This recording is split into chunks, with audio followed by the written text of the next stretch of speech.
Hello and welcome back to Blood and Ashes. This is episode 97, where we will cover Crossroads of Twilight, chapters 9 through 12. I am your host Mo, and I'm joined once more by my bathed and robed friends Jody. I am fully robed. I'll bathe later. Willie. I do not robe or bathe. I am a man, and I shower, and I towel. No, I'm wearing a gown. It's a gown. It's not a robe. A gown is a robe, and a robe is a gown. Very robe-like. Same. It's robish. It's a bathrobe. It's literally a bathrobe. It's not for bathing. If this stuff gets wet, it'll be a disaster. Let's not even go there. If this cashmere gets any red wine on it, what a headache. The servants will have such a time trying to get it clean. Oh my And God. I do hate listening to their sulking. Yes. Nice and seepage. Actually, Sire, it's the peasants are revolting. Well, pretty not on that topic, bad. actually. Faile's doing a bit of laundry in the first chapter.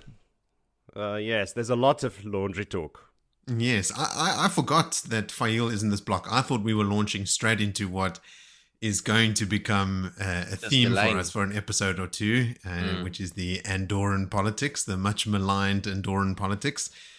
We're getting into the meat of it now, and I think the chapter that off air we've been joking about, and even on the last episode, Phil, that you're going to cover here, the bath scene when Zyda and the Seafolk arrive. I think that specific chapter, and maybe the one straight after it, stand out Worst in my chapter mind. in the world. Well, it's. I mean, I won't go straight to You won't name hyperbole, it that, but it is. It is what sort of the image that my brain conjured every time I thought of Crossroads of Twilight before, right? Like whenever we've been talking about the slog or like the Andorran politics as a whole, anything, it's specifically that scene where with Dylan and talking about what still needs to happen and all the stuff that we're going to cover in this episode. So I'm hoping that once we've moved through this episode and the next one, that should be the worst of it. And maybe if we're good at what we do, it's not so bad. Maybe we can wring some joy out of this little section. I know Mhm. that I am good at everything that I do. Yes. Okay. Where are you going with this? Oh, Full that's stop. it. Just wanted to let everyone know. Sometimes I'm awesome. Sometimes you get given a rotten egg or a melon. Some might call it a lemon. In my industry, we refer to something like that as a poison chalice. Poison chalice. Yowza. Yes. Some wonky armor. Tin armor, some might call it. It's, Spray painted plastic. Yes. okay. I tried That was it, Vinny. I really tried to wring the excitement out of these chapters. But they aren't very exciting. It was hard going. We have a bunch of grapefruit here. We're making grapefruit juice, and it is bitter. Yes, who Grapefruit's eats not grapefruit? that Eh? bad. What? Grapefruit's good. No. Let's rather call it. There we go. No. What? Moritz. This conversation's over. What? Stop Grapefruit? the podcast. Grapefruit. Like, why does that fruit exist? Jody, Like, can make you it go can away. you tell me what a grapefruit is in Afrikaans? Ooh, I don't think no I could. idea. I'll remember when you tell me. A pumelu. Oh, yes. Ah. Yes.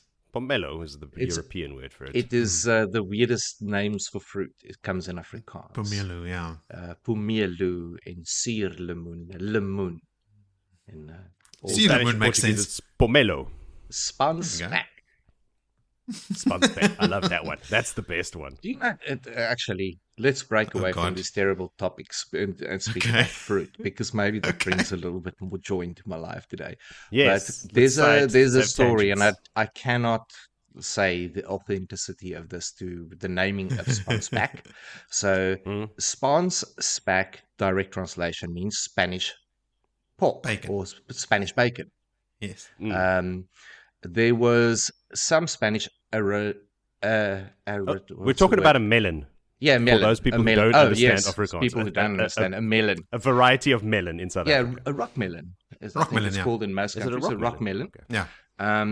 But it was imported into South Africa, the seeds, and grown specifically for breakfast for the Spanish aristocracy. What do you call Aristocracy. that word? Aristocracy. That Oh, yeah? at some point came in through the historical imports that came there. Mm-hmm. And because they didn't know what the name of this fruit was, they named it the Spanish bacon. That's what this woman ate every day for breakfast. She loved rock melon. Whether They that do is eat melon true, still for breakfast. whether it's true, I do not know. But I do like that story, and it stuck to me for a very long time, to where the weird name of a fruit being called Spanish bacon comes from. For all our Afrikaans-speaking listeners, there's a bit of an anecdote for you. Everyone else, good luck. Just on this topic of weirdly named things, one final thought before this becomes an entire podcast about it. My favorite Afrikaans naming thing is a seakat. Which That's great. That's just so good. They call an octopus a sea cat. Like, No, not a sea cat, an ocean cat. A sea ocean cat, something cat. you're seeing with your eyes. You can't translate it like an ocean cat. An ocean cat. How? Like, No. Otherwise, it would be Oceaankat. you see, I was right. Yeah, but sea, does it work like that? Ocean, sea, yeah, I suppose. You've heard the word sea, S-E-A, really. This is not a stretch. Hey, But yes, words obviously- are hard for me. You know that. Words are hard, we do know. And obviously, this is what a cat would look like if it had to live in the ocean. Like an 8 octopus. arms, no vertebrae, nothing. Yeah, it's basically just a 4 wet hearts, cat. everything is different. It might as well be from space. But anyway, cats are from space. That's probably why. We are onto something. Speaking of cats, you've got a cat, Moritz. How's the little kitten going? She is an absolute handful. She is climbing on everything, chewing on everything, trying to constantly... She's figured out how to open sliding doors, so she's constantly trying to get into the garage and into the pantry. No. I wouldn't trade Coco for anything. Is She's that where you great. keep the catnip? No, but her food isn't there. And yes, she knows that. All right. I think we have distracted ourselves from the task at hand for quite long enough. So... Hold on. There's cricket to Debatable. talk about. We can always go to the cricket. It's T20. It's ICC. It's not that exciting, but... Okay, Phil, I'm going to throw you a bone here. There's one more distraction we can use before we get into it, and that is everyone's favorite section called callbacks.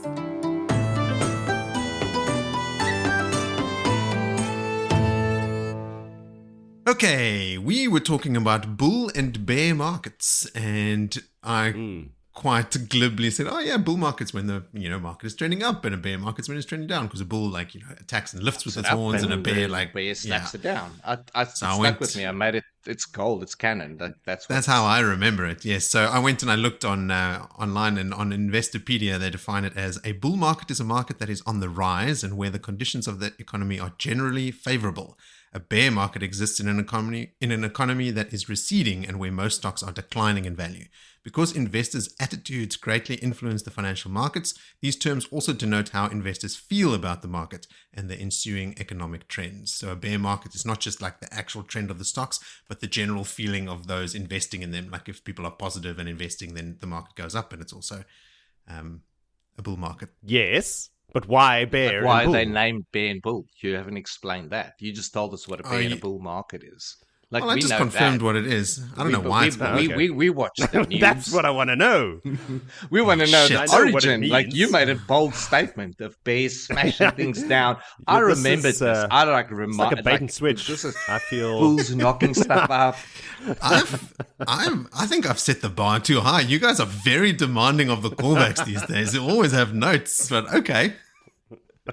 You I set think the along bar with the quite next high for batch of yourself. chapter allocations, I will do some callback allocations as well. Uh-oh. Well, Mark, hold on. Billy, this- it's your fault. I don't know what happened. Oh, now, hang on. Wait. I'm just going to edit out everything I said in my file before I send it to you. No proof I did anything. All right, let's move along. I'll go find out if I can find the etymology of those terms, but god damn it, if I don't, I'm just going to let it slide.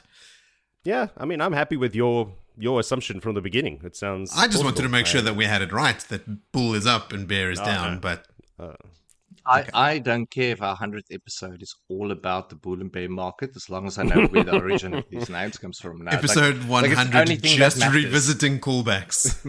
Yeah. Whoa. All right, we then spoke about the town of Hinderstap, and we said it appears in Gathering Storm, and we couldn't remember what book that was, so just for the record, Gathering Storm is book 12, like we speculated, and that is where Hinderstap appears. Vil, your comment about the dice in Matt's head sort of relating to specifically lucky events, I sort of focused my attention on specifically the time when they started rattling before those battles outside of Kyrian, because the others, I couldn't immediately think of something that, required luck in the moment. So I went and I just looked at all of them to see, and there doesn't seem to be any kind of moment of like some kind of lucky escape or lucky encounter or anything happening with Matt related to the dice. So that actually just got me thinking about like our interpretation of them in general. And I think it's an easy trap to fall into, since we equate rolling dice as a sort of like a random number generator, whether you're playing Yahtzee or craps or shoe dice or Dungeons and Dragons. We've been trained that way, right? Like rolling dice that Matt's hearing in his head, we equate with luck, or like, how good your roll is going to be, like a random number generator. Plus, Matt is exceptionally lucky, like that's what we said before, like how the pattern sort of shapes its way around him. Like Matt's luck is a thing that he relies on. It's how they found the Bowl of the Winds. It's how he finds Moraine, I think, eventually in the Tower of Genji and all those places. Like Matt's luck is definitely a thing, but still not connected to the dice in his head. And Gerald and some other people have written in about Matt's dice and stuff as well. But it seems overall, when we look at all those dice events that I read off in the last episode, since they're not all related to Tuon and sometimes are related to things that Matt is not directly actually, actively working, or something else has happened and set events in motion that start the dice rolling in his head, it's a much more broad phenomenon. Never quite explained by Robert Jordan either, so it's had the whole community sort of speculating for years now. I went back to see why Perrin may be sleeping under a supply cart. Like, Vil, I think you made the comment that, like, why is he sleeping? Oh, did you? You're just like, why is he sleeping? Why is he not sleeping in his tent? And Notice me sit forward now to listen to this. Something I said. Oh, yes. Tell me, Moritz. There's no direct rationale given by Perrin, but what you can sort of read between the lines is they're just trying to move quickly all the time, right? Like they're trying to stay mobile. Perrin doesn't have his elaborate tent set up and stuff. And later in his interaction with Elayne, she also goes, you could use a bath as well. Just set up the tent, use one of the copper baths that I have in my thing, and just have your servants actually wash you because you stink. Basically, it's what she's saying to him. So yeah, Perrin is just like, he's a man on a mission. He's trying to move quickly. So he doesn't want to sort of bog himself down with elaborate camp setups. If I've got a predator hunting me continuously, and my only shield that I had against this predator, my wife, is missing. I'd also be hiding and sleeping under cars and stuff. Like, instead of putting up quite a lot. A nice house and put the bath out, the next minute you sit in the bath and you turn around and who's there? Elayne all naked. Like, what? Fuck you. No, fuck you. Oh, no. Oh, no. And then Perrin goes, oh, no. The horror. I've been trapped again. And splashing water everywhere. And you'll get all upset. You've done a complete 180, Vil. In the last episode, you were just like adamant that Perrin was absolutely trying to hook up with Elayne and flirting with her and had made moves on her that first night he slept in her tent. I'm playing devil's advocate. I'm playing the job of a reporter, looking at different perspectives. There's sometimes the perspective of Perrin fleeing from this predacious being, and sometimes I have the perspective of Perrin chasing after this voluptuous very scientific of you, lady. Very thorough. I like it. You have to put yourself all about perspective. in the mind of the mouse. Okay. Indeed. Wise words. Speaking of putting yourself in someone's mind, let's put ourselves in the mind of Slande. In that interaction that she had. So, Joe, you're pulling a face of Slande from the Faile. Yes, the fools. The also, Faile. Yes. Just to remember, Solander is also the noble that what was the name? Colavir had tried to sort of like foist onto Rand, and that Rand scared Back then, with all Sidene the way back in the day. Yeah. So she's stuck around, and I've actually sort of grown to like her a little bit. But when we covered the chapter last time, also again, it had been a while since I read it all in the beginning of December. But I remember there being sort of a vibe between Bulwer and Solander. And I sort of alluded to it a bit in the last episode. But when Perrin meets Solander and Bulwer, Bulwer addresses Perrin and he goes, "The lady Solander has news I think you should hear from her lips, my lord." And then he goes, "My lady, if you would." So Bulwer's like, she's a noblewoman, right? Bulwer is just a little secretary. And he's like prompting her, like, "All right, now tell Perrin the thing," right? So he's already sort of in charge. And then Perrin thinks Bulwer is just this odd little secretary and Solander is a noblewoman. So Perrin is also like, noticing this. But Bulwer made that, in Robert Jordan's words, more than a request. So he's like saying, "Okay, now tell Perrin, go." When she goes on a bit about something unimportant, Bulwer again urges her to continue, and it's not a suggestion. And she actually mutters an apology to him.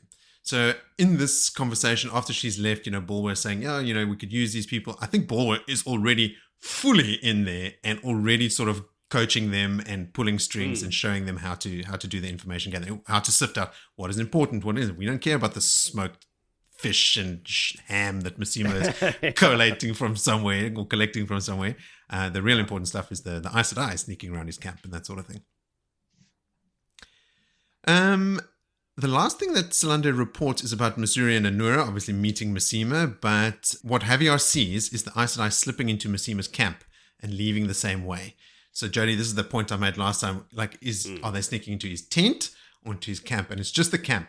So that theory that some people had is still, even though I have my own questions about it, but like, Missouri and Anura potentially being Black Arja or like, any of those possibilities, I think are still on the table at this point because they are not necessarily meeting with Massima. They're just sneaking into his camp and they could be meeting anyone in there. Which is maybe an arbitrary academic point to make, but here we are. That's what we do. Certainly me. Yes, correction. And then I spaced completely until, like, literally after we recorded the episode, I remembered what Mistress Elvia's name is. Of course, Marin. Marin Elvia is Bran Elvia's wife. Yes. Marin. Should, Marin. Not M-E-M-A. M-A. Oh, I should remember that. That's my wife's surname. I'll remember it next time. Yes. One of her surnames. You've got to, these Spanish people have so many surnames. It's hard to keep track. It's hard to keep track. Okay, so now, bear with me here. Here's a nice long one, a chunky one. I was wondering, remember I was like, why was Perrin playing along with this, flirting facade when Elayne and, the Wise Ones and Anura and a couple other people come out into the forest after Perrin had found the Darkhound tracks. She comes over with a basket of food and she's sort of flirting with him and she says, "Play along here." And I was thinking, why was Perrin playing along? So, this is the scene. It's early in the morning and Elayne is out for her regular morning ride with some soldiers, 3 Wise Ones and Anura. And then Perrin, when he sees them, remember it's still dark when Perrin gets up. So this is early morning. When Perrin sees them, he tries to move away unseen because he doesn't want to interact with them. He's been avoiding Elayne this whole time. But the Wise Ones are fucking sharp-eyed and they spot Perrin and they point him out. So when they point him out, Elayne rides off quickly to meet with Perrin alone, despite Anura calling after her, sort of basically saying, "Wait, stop." Elayne rides off so that she can speak to Perrin alone. She arrives all flirty and smiley and asks Perrin to play along. And at first he's just confused by her behavior and her scent, which is for once not of a she-wolf hunting him. So he takes the food that she brought because he is hungry, but tells her flirting with her is the last thing on earth that he wants people to think. And she urges him to play along because if they are flirting, they are not talking about anything else. And that's when they exchange information. So they actually do quite a bit of info sharing here. And that was the whole premise. And that's why Perrin sort of goes along. He's not looking like he's flirting with her, but he's also not telling her to stop or anything. So that anyone that is looking at them might think, okay, this is just some frivolous conversation. But what they're really talking about is the following. She gives him the letter from Suroth, which her thief catcher stole from Massima. Perrin asks her specifically what Anura counseled on the letter. And Elayne tells him that she advised that it should be destroyed. And then Perrin goes, okay, but what did she say specifically? That she said, Elayne, you should destroy the letter, or did Anura say, Give it to give me me and the I letter will destroy and it." I will destroy it? And Elayne hesitates, but she confirms it's the second. So she and Perrin ponder why Anura could want the letter for herself, and they both hope it's not thinking of blackmailing Masima, which later in the series, Anura does actually say, yes, she was trying to control him. Oh, sorry, no, that was Missouri that said that. They both agree that he can't be blackmailed, especially by an Aes Sedai. So Perrin asks her again what else has Anura said about Masima, and Elayne says the basics, he's crazy, avoid him, but picks up on something, and she asks Perrin, like, why is he asking so much stuff about Anura? And then he tells her that Anura has been meeting with Masima, and so has Missouri. Casually, like while eating the wood hen, he's eating like a turkey leg basically, and just saying, oh, well, Anura's been meeting with Masima, so has Missouri. And Elayne keeps her smile in place, but she suddenly smells of alarm. So this is where Perrin spilled the beans. She did not know that Anura was busy going into the camp, at least. And then when Perrin rides off, Elayne actually stays back for a second. But then when she follows Perrin and she catches up to him, she says, I will find out what Anura is up to. And she smells determined at the time as well. So that news definitely took her by surprise. But now she's like, okay, well, fuck it. I'm going to find out what Anura is doing because I can't have this. So it's actually quite a cool scene. They do quite a lot of information sharing, and it is done under disguise and stuff. And it's something that I kind of brushed off in the past. My reading of all the interactions between Perrin and Elayne are always like, oh, can we just get this over with? Like, the whole with the larger plot line of like people thinking that Perrin had, slept with her and that, she's trying to steal Perrin from her and all that sort of stuff. But I think she's sort of let all that stuff go. She never smells like the one hunting him anymore. She's let go of all that stuff. So on a second read, which I did do, I actually really enjoyed that section. Now, the letter from Suroth, we didn't really talk about it at all. Why would Masima have a letter from Suroth, who is A, obviously, Seanchan, but B, a dark friend? So Scott Wilson wrote in about this, and he says, hi, just a quick thought. Is Masima a dark friend? He plots with Suroth, and his Dragonsworn are giving Rand a bad name. Thoughts? No, I don't think he is. I think just like Perrin and Anura and Missouri, well, not Perrin, but the Aes Sedai, they're trying to control him. He is a powerful force that's going to cause chaos, and if you can control him and send him to do your bidding, you don't have to waste your own troops, and you make Rand look bad in the process. I don't know. I figured that was it. I just think he's just so crazy that he. Yeah, I think he believes his own bullshit. Yeah. But so now, is Suroth trying to manipulate him as a Seanchan or as a dark friend? Because I think dark friend. I think so too. Because later in the series, and we again spoke about this briefly in the last episode, there is someone that appears to Masima in like an image of glowing light, pretending to be Rand and giving Masima orders. And no one actually knows who that is. Was never revealed. So one of the thoughts that people had, or that I had as well, is it could be Semirhage, who is tied to the Seanchan. So again, that comment from Demandred, like Semirhage hasn't been showing up to their meetings because she just can't be pinned down. Is it because she's posing as Tuon? She's posing as Anath. She's posing as Rand in front of Masima. Like, she's busy pulling a lot of different strings at the same time. She's still letting chaos rule on that same... Probably that same trend. If she was in the meeting that she had missed, where Moradin rocked up, she would not be. She would be trying to kill Rand, because Moradin told them in that meeting, when he tries to cleanse Sidin. Yeah. So, I mean, to have a force of feral Dragonsworn at your disposal is pretty useful if you're trying to cause chaos. And even if you're not trying to cause just random chaos, if you want to achieve a specific goal, you can send them off in that direction. And Masima certainly shows a willingness to follow orders from a magic glowing man. That's my question. The magic glowing man, is it in the books? Is it fact that he was there, or could it be his imagination because he's a crazy bastard? He just good hallucinated a glowing man, or was it a physical being pretending to be Rand? Hey, you could have had some mushroom stew that night and the mushrooms. You never know, those mushrooms growing out in the wild. Red caps, they were like fly garlic or something, and he had a great dream of speaking to Rand. It's like I can't trust what Massima says he saw. So Now, could have been real. Yeah, could have been hallucinations. Now, that sort of covers the Forsaken influence, Dark Friend influence, but why would Massima himself be treating with the Seanchan? Like, what could he be seeing from Suroth as aligned with his own goals? Well, their views on women who can channel, for one, I would imagine. Yeah, I guess. I think they should all be slaves too, said Massima. Okay, yeah, that tracks. And then Suroth said, I think you should be wealthy like me. Do you want to be in my club? He doesn't care for wealth. Well, they always say they don't. But in the background, they're collecting a large amount of wealth through the pillaging of you need all lots these of money. overthrown villages and stuff. I mean, armies cost money. They need to be fed. I don't think he's amassing wealth, but he is taking things from people so he can feed his army of ne'er-do-wells. But in the name of the dragon, Moritz, it's in the name of the dragon. Yeah, so it's all good. It's all sweet. Remember that story that, who's the butler in Batman?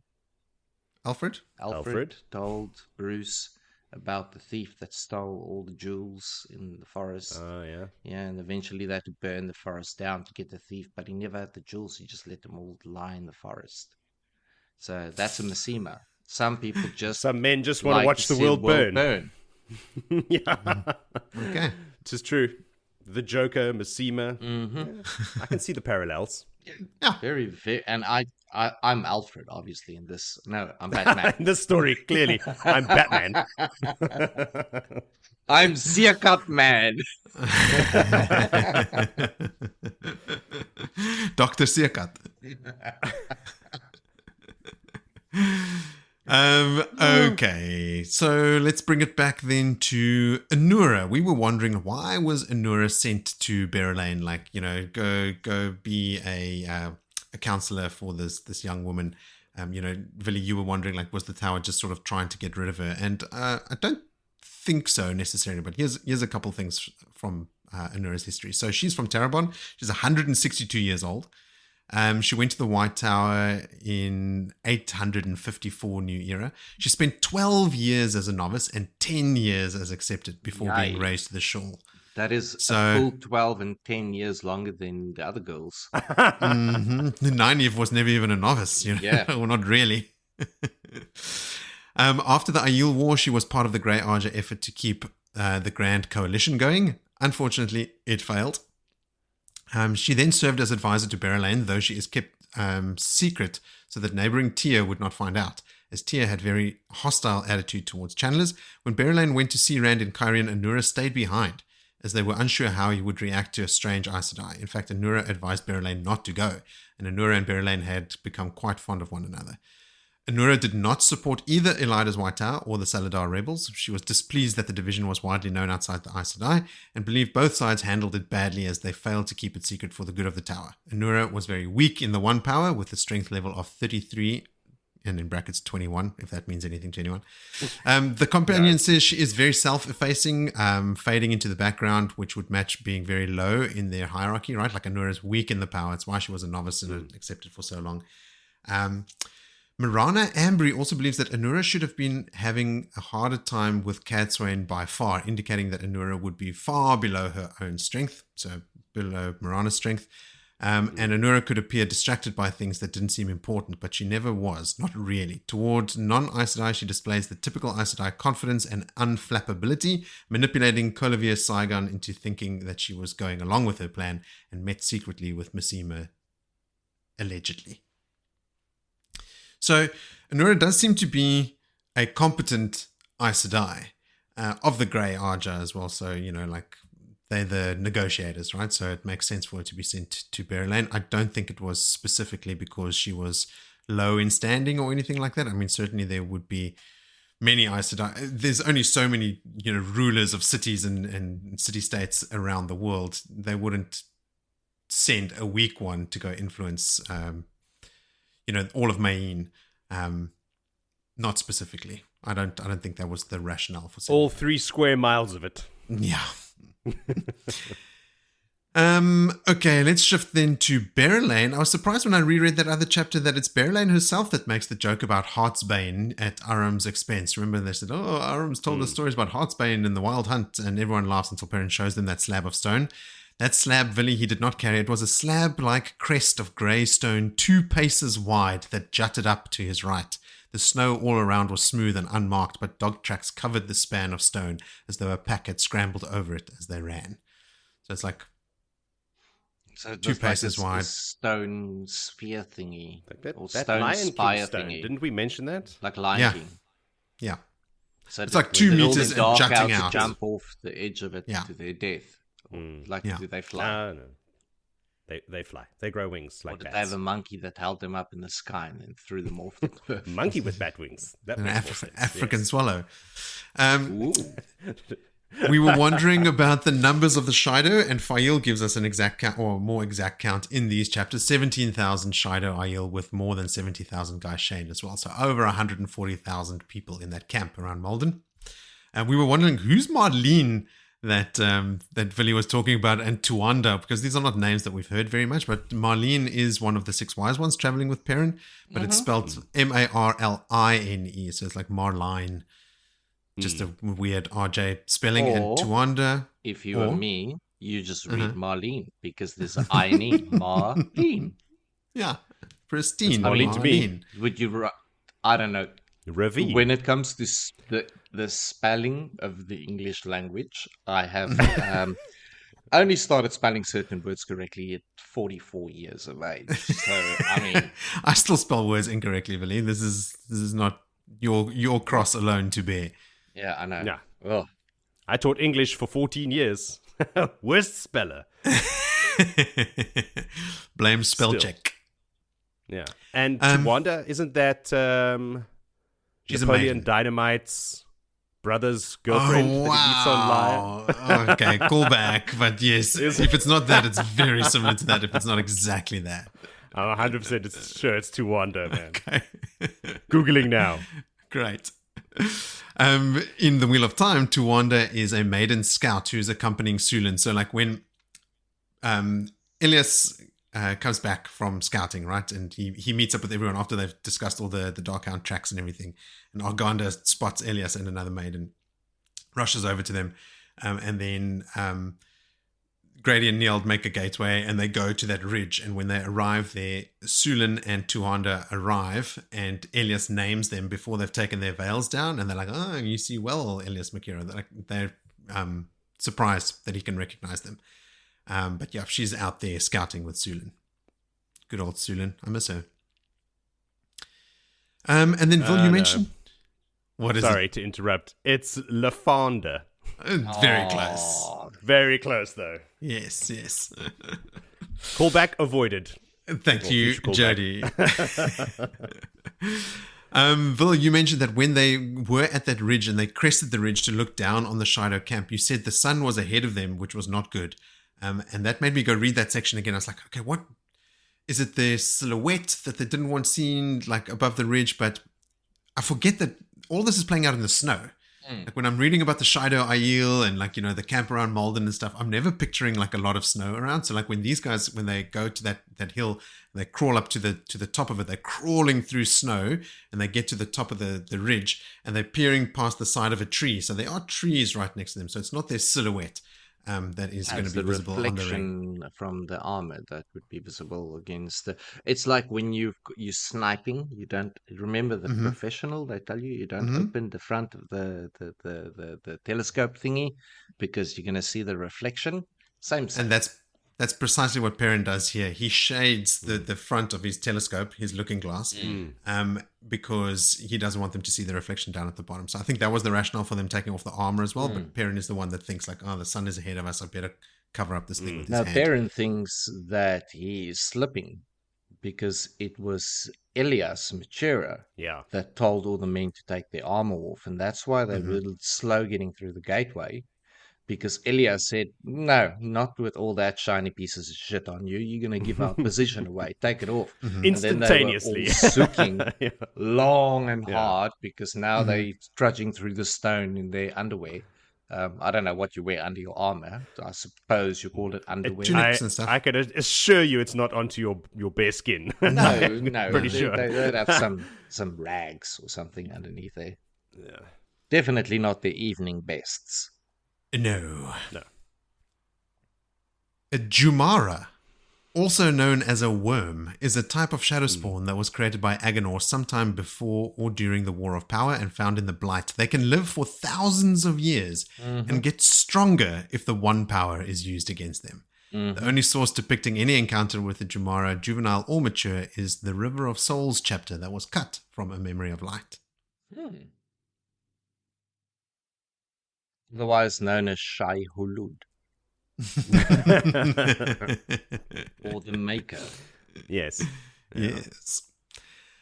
Okay, that's it. Enough bloviating from me. Let's hear from our listeners, and I'm happy to report we've got another deluge of listener contributions after our Dry as a Bone episode last time. So let's start off with Mr. Dependable Ian Yellen, who says, loved the episode. Quick question before I start with my thoughts. Are you doing New Spring next after Crossroads of Twilight? Now, we've brought up New Spring a lot, and I thought, let's just make a decision today. Yes, we're once doing and for all. I've made it. There we go. Okay. Do you want to do New Spring during the run of books? Should we do New Spring after Crossroads of Twilight? I want to do New Spring so that I can just break up the slog and just have a little bit of something else that's a little bit delicious. Change the train of thought. We get back to Moraine. I thought we Land. decided We there haven't was had no land. slog. Hold on. Yeah. Did you read these chapters? Did you actually did. sit in the bath for You know hours what was my favorite chapter? talking about soap The one about and not cider. spilling? That was my favorite one. I had a couple of giggles through that chapter. No giggles. I had no giggles. Dude, like I always said, like my favorite moments is the part where I laugh out loud, reading or listening to the book, no matter where I am. I don't care. It's just like, this is so good. And if someone's like, whoa, what's so funny? Then I'll tell them, and they go like, what? And What, you this weirdo? book so far has had very little ha's for me. I gotta say, the Wheel of Time is not the series I go to for lols, right? Like this, Hey, this is have a had weird good metric by lols. which to lols. measure whether the book is good or not. Come on, man. Eye of the world. Catching badgers and letting them loose in people's houses. How funny my is sweet that? summer child. Have you That's- seen that's so what long a ago. badger looks like? Have you seen the teeth on that thing? It's that is a mean prank. It's ferocious. It's a ferocious. New Spring. Yes. Yeah, okay, wow. Is that what we were talking about? Yes. Okay, yes, let's do it after book 10, because that was chronologically when it That's was how. released, That's right? when it was published. Okay, then we'll do that. It's a Willie, shorter book, so it shouldn't you take concur? that long. So short that we can probably do it in. Let's read it first. An before we afternoon. can, but we could probably do it in Really backtracking in don't real let your, time. Don't let your mouth write checks your body can't cash. Okay, all right. I think it's official. We'll do New Spring after Crossroads of Twilight. Huzzah. Sweet. Rightio. Then Ian continues. He says, for why Aiel women go to the maidens, you've got the in-world reason where historically an Aiel woman goes to save her children when her husband had refused due to following the way of the leaf. But I believe that the out-of-book reason was RJ comparing them to the Amazonian tribe of women from ancient Greek mythology. Also, just because women who aren't maidens or wise ones are domestic, we shouldn't assume that that's a small grouping, since we rarely see anything in the Aiel other than the militaristic side and rarely see any of the other fields. They may all be women-dominated. Now, Ian, I get your point there, but I think the point that Emily was trying to make is that there's only one warrior society for women and 11 for the men to choose from, which is a vast disproportion in options, right? Like 1v11. So we were speculating, as to why there could potentially be, because there's no talk about the maidens being this like gigantic warrior society and all the other warrior societies being small, right? We have to assume that the warrior societies are fairly equal in number spread across the different clans. So yeah, it was more like just trying to think like, why are there so few warrior societies or so few women that do become maidens? And I think we don't know speculated. the exact history, but if I were to speculate, they were in the waste for thousands of years, and then between all the thorn bushes and lizards and lions, like there wasn't much happening. So the girls started playing warrior with the men. So it was just a slow development, like we have with women's sport today. Like I love women's sport. Like I watch Here women's we go. soccer over men's soccer any day. I watch women's cricket all the time. I love women's sport because my 6-year-old daughter is very sporty. So for her to see role models on the television that are women is I'll never forget it and watch the Women World Cup soccer. And because it was being played in a good time zone for us, we could watch a lot of the games. Yeah. But it was just amazing to see, like, oh whoa, they all girls. I'm like, yes, this is all girls. So they had their in awakening moment just a few years before Rand was born. So they all knew, like. But we know that's not true. Yes, From we the know visions that's in the not true. columns. But come we on, know why that. do you kick me in the nuts? literally, the first Aiel we see pick up a spear is a woman. As a woman. Yes. The spear was made for her. She just breaks it and goes, "I am now a warrior. This is what this we'll is do my from now on, husband now." guys." Yes. Yes. No, So but also just to throw another spanner in the works, like they are a very egalitarian society. Like they don't discriminate against women for being women. So like, why can't the women join the Stone Dogs? Like why can't they just all be mixed? Like It's tradition. The maidens don't specialize in anything specifically. We know all the other societies are. They specialize These are the in scouts. These are having female reproductive organs. Yeah, like, That's their not, specialty. That's not fair. They don't No. Or do use the, it or in do the that maidens term. do everything that everyone else does? Like just everything in one. I don't know. They pride themselves in a lot of things, right? Like they're always Yeah. giving Gaul shit for not being able to run fast or for a long period of time, and they're giving other people shit for not having sharp eyes like them. Like the maidens, they hold their own. Like I don't. Maybe. I don't think They hold their own apart. Maybe Why? there was variety of female battle societies in the past, but then they No. all realized that they don't have to bicker against each other because men are stupid. Like we know this all the time. We'll bicker against our sports teams for the rest of our lives. We'll bicker about sport teams. Sports teams. And you are Yes. wrong and Sports team. I'm right. And the woman just went like, we don't have time for this shit. Let's pull together and we just give the men shit. And that's what they did. And the men were still there pointing out the stone dogs or the water seekers or whatever. Like, you can't find water in the middle of a rainstorm. Wah, wah, wah, wah. And the woman just trooped all their pares together. And they became one. And the men were still slugging shit at each other in the Dark Ages. Okay. Wow. Sure. Okay. What I was going to say is agree I'm with going half of to that. let Emily write in and tell us whether we answered her question Yes. for or not, or if we just raised more questions, or if we just annoyed her. Ignore so much that everything she I stopped listening to the said, podcast. Emily. because I Billy know just nothing. mansplained everything to her. I think it's just a numbers thing. Like the maidens were there from the beginning, but there were far more men that gravitated towards it.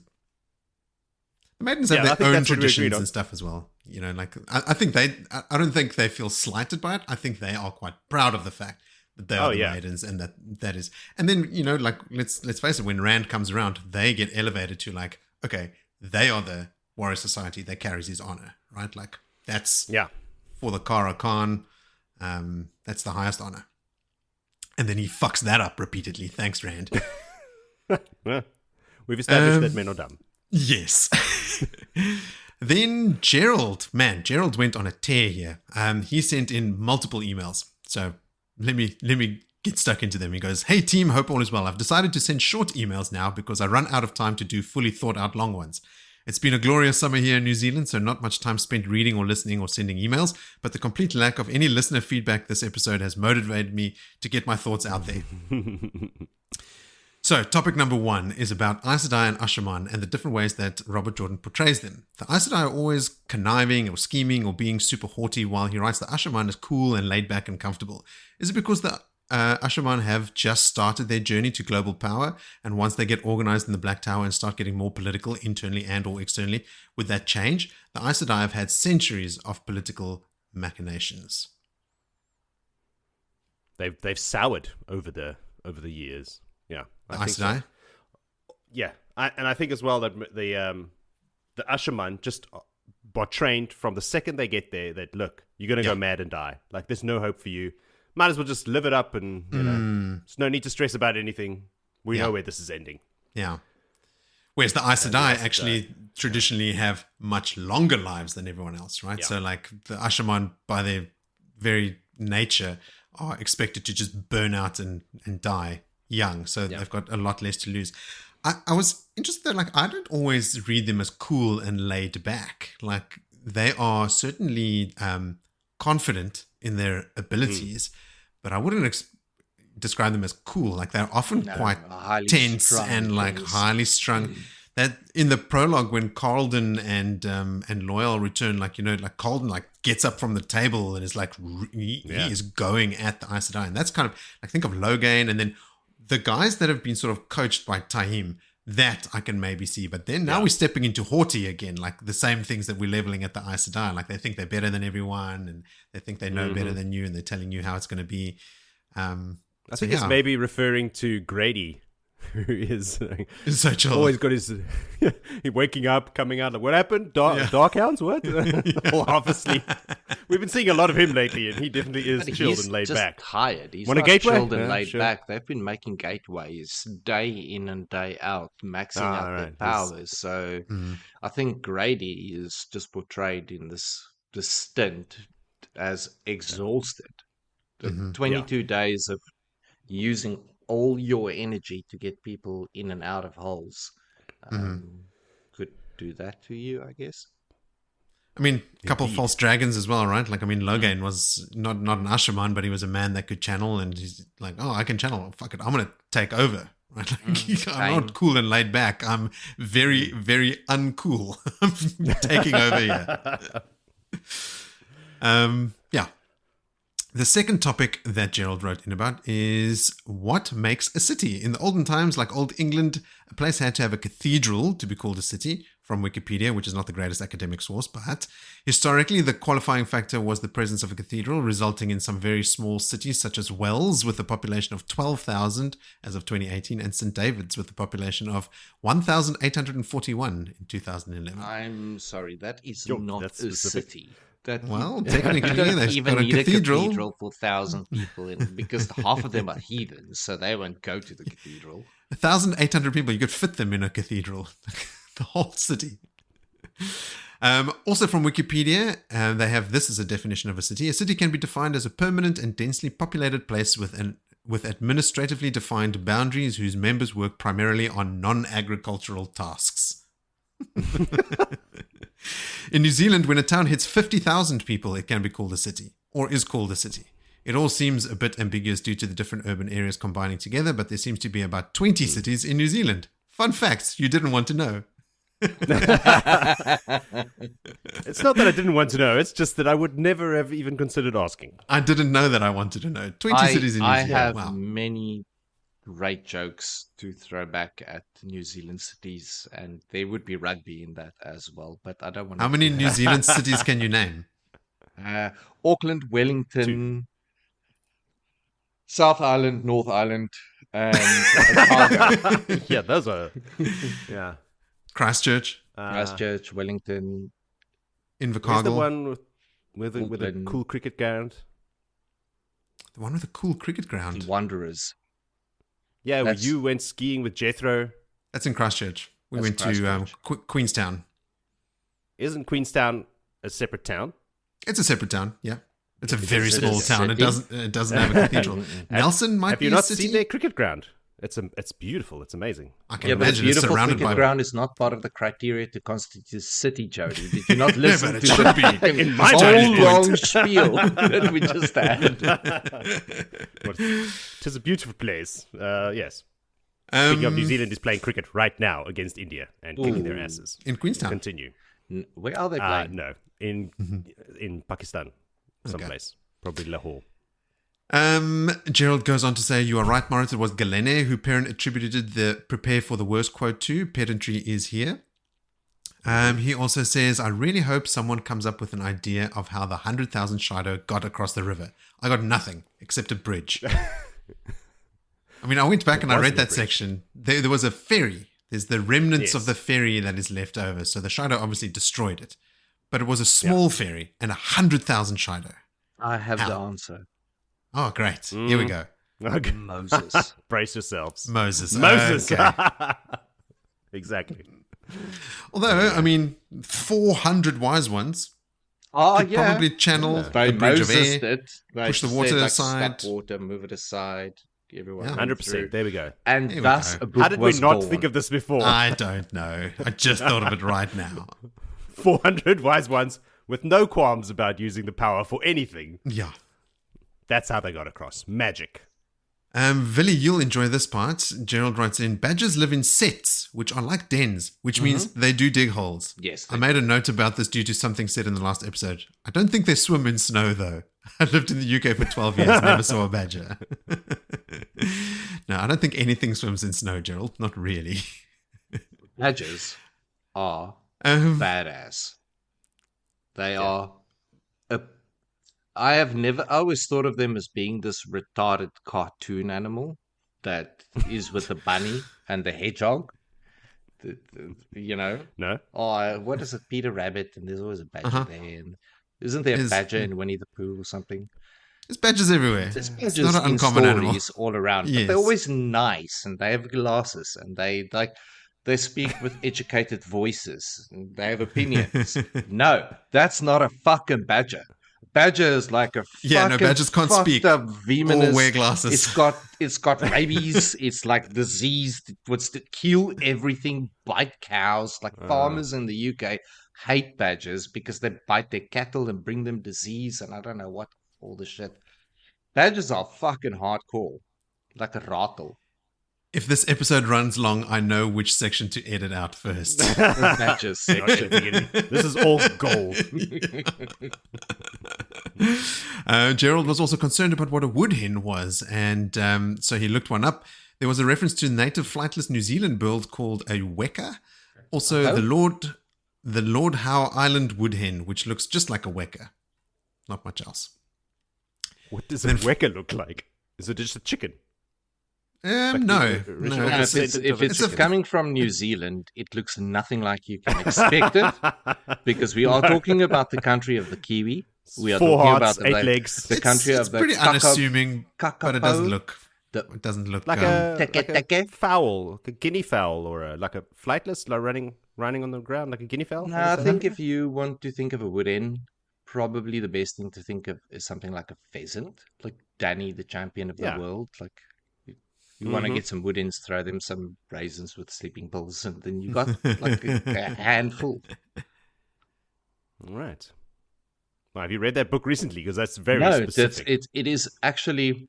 It's funny. There's a few books of literature that I absolutely can remember everything about. Danny, the champion of the world, Animal Farm, are two of those books that every single thing of it stuck with me. Don't know why. Maybe the Animal Wheel of Time the is Ritalin not was one of working those. at the time. Something. Okay, let's move along. Gerald says, finally a comment about my favorite people, Aes Sedai. You guys had some commentary about the interactions between a couple Aes Sedai near the end of the podcast. All started by Missouri getting permission to study the Darkhound tracks and then report on what she found. Do you think that the interactions between the Wise Ones and the Aes Sedai, with these Aes Sedai who are under the tutelage of the Wise Ones, could cause a shift in the behavior of the Aes Sedai, make them less haughty, bring them down to earth a little? And then to add to this change, the realization from the Aes Sedai when looking upon Malden about how many channelers were in the camp must make them rethink their recruitment strategy, even without Egwene opening the novice book again. So the calculations I've seen online is because they look down from the ridge, right? And Anura's like, holy shit, like half the tower's channelers are down. It's more than 400. Faile says that in one of these chapters as well. So people have extrapolated with the size of the clans and everything. So there's about 4,000 wise ones across all the Aiel clans. Some of them can't channel, which we know.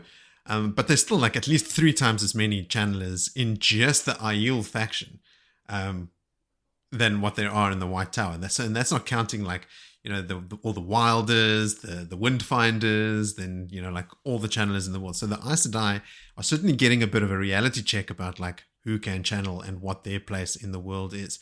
Now, will that change all of their minds, Gerald? I don't think so. I don't want No. to. It certainly doesn't happen in the remainder of these books, right? Maybe in some individuals, but certainly not in the minds of the tower as a whole.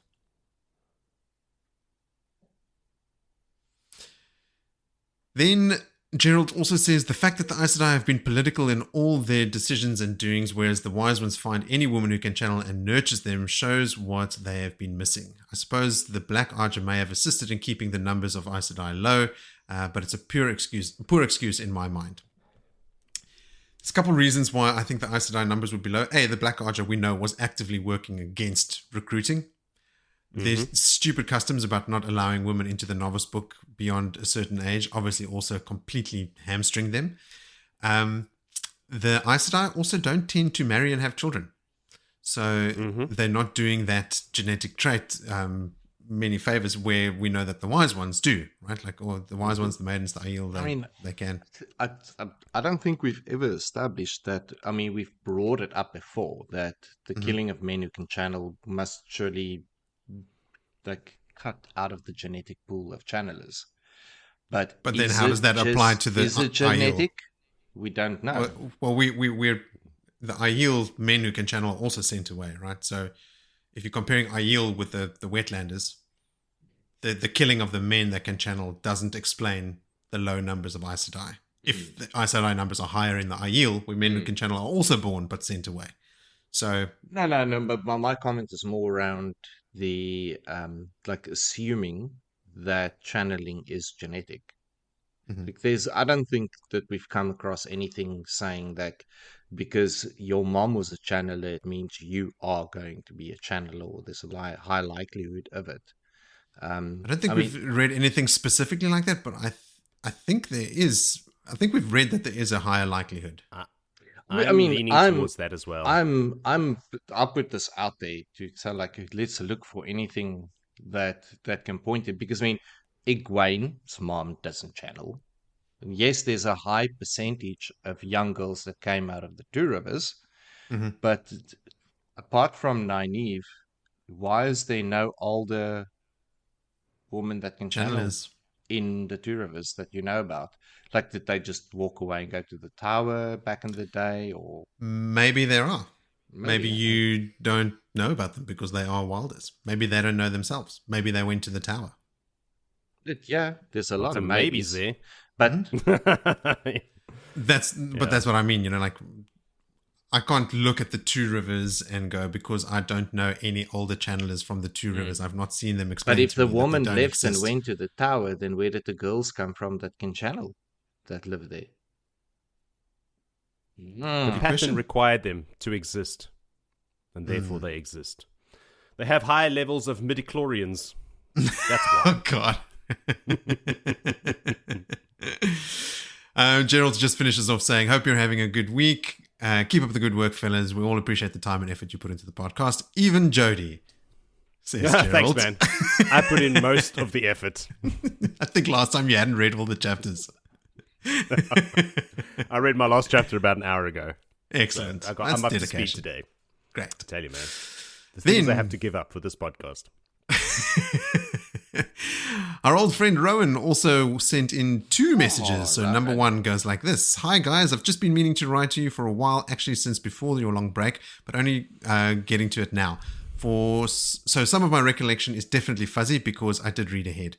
I started book 10 with great enthusiasm, thanks Moritz, but found this rapidly dissipating through Willie's much-loved prologue. So many different random characters thrown at you. I won't go into the criticisms of this section, you guys covered that well, but I think many of them are warranted. It just felt a bit unnecessarily heavy. I do agree that the way it was launched probably contributed to the book being seen as a slog, but I certainly have not found it to be as engrossing as other books. even on a second read. I'm about 2/3 through now, and while it hasn't been overly painful, I was not really a fan of the sections in Camelin with Elayne and aviendha up to this point, but I've appreciated the Perrin arc a lot more this time for sure. I remain on the fence slog-wise until I finish the book.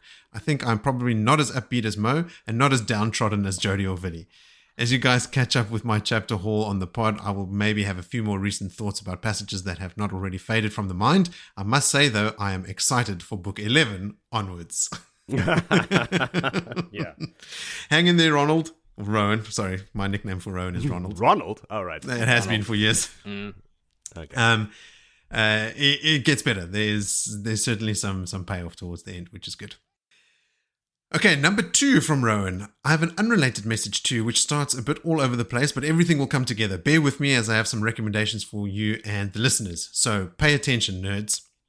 You'll see now why nerds is not a negative comment there. Some of you may be aware of Dropout TV, formerly College Humor, a channel that produces various shows involving a group of comedians in the US. Shows like Game Changer, Make Some Noise, Actually, it's definitely worth your time. Very nerdy and intelligent comedians, all very all-inclusive, lots of people from across the spectrum. One of my favorites is Brennan Lee Mulligan, who is also, as it turns out, a professional dungeon master. Now, I've never played D&D, I never got the chance growing up, but I love the concept and have been hoping to get involved in a campaign sometime. So I checked out Brennan's Dimension 20, in which he DMs a cast of 6, all comedians from the aforementioned Dropout TV, on various campaigns. They have subscriptions, but you can also listen to some of their earlier seasons just as a podcast or watch seasons on their YouTube channel. They are time-consuming, but loads of fun. There's another podcast campaign that Brennan runs that may interest all the blood and ashers. The podcast is Worlds Beyond Number, and they have an ongoing campaign called The Wizard, the Witch, and the Wild One. It centers on 3 characters, again played by people from the Dropout Dimension 20 world, but it moves a bit away from normal D&D campaign play. The concept is based on using character development and personal growth as more central to players leveling up and gaining XP, as opposed to simply gaining it from fighting, and it does go really in depth in the world building and the relationships between the characters. Brennan is an amazing world builder and storyteller, and the characters are just so well developed by the actors. I highly recommend it to anyone that enjoys fantasy and is even a tiny bit curious about D&D. Episodes are an hour and a half, and I'm currently on number 40, with 3 brand spanking new episodes just waiting to be binged. I would love to hear your feedback if anyone else decides to try it out. I'm more than happy to take this D&D chat, and we just leave this chapters behind and just and go to dunk, because I'm lucky. Jody, did you see there's a D&D TV channel on Plex? You should go check it out. Neckbeards galore. It's the Neckbeards galore. Yeah. So as our listeners know, that we've frequently dropped references to D&D in here, like the 3 of us and some of our other friends have played a D&D campaign now for a couple of years. Mm-hmm. It's great fun. I do know Brendan Lee Mulligan from, he was a guest DM on a couple of episodes of The Adventure Zone, which is the McElroy Brothers podcast that I enjoy.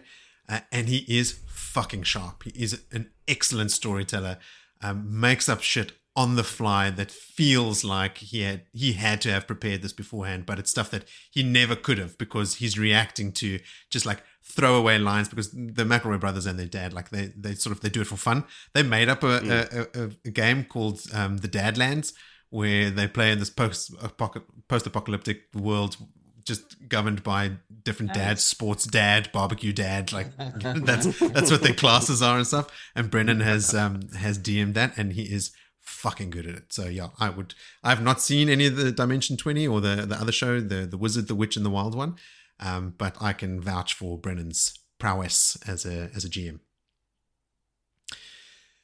That is it from our listeners. So we only have one more tiny little piece of admin to take care of before I will set Jody loose on our first chapter, and that is previously on Blood and Ashes.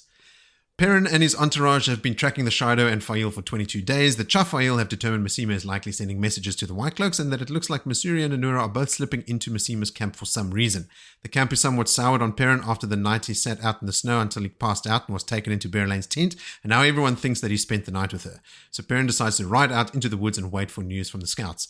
He finds the tracks of a massive pack of darkhounds that seem to have circled the camp but left again, and when Elayne, Anura, and some wise ones spot him, Elayne rides over to show Perrin a letter stolen stolen from Massima's camp by her own thief catchers. The letter is from High Lady Suroth and gives the bearer the right to do as they please in the name of the Empress and to keep his activities secret. In return, Perrin tells Elayne that Missouri and Anura have been visiting Massima's camp, and Elayne seems caught off guard about it.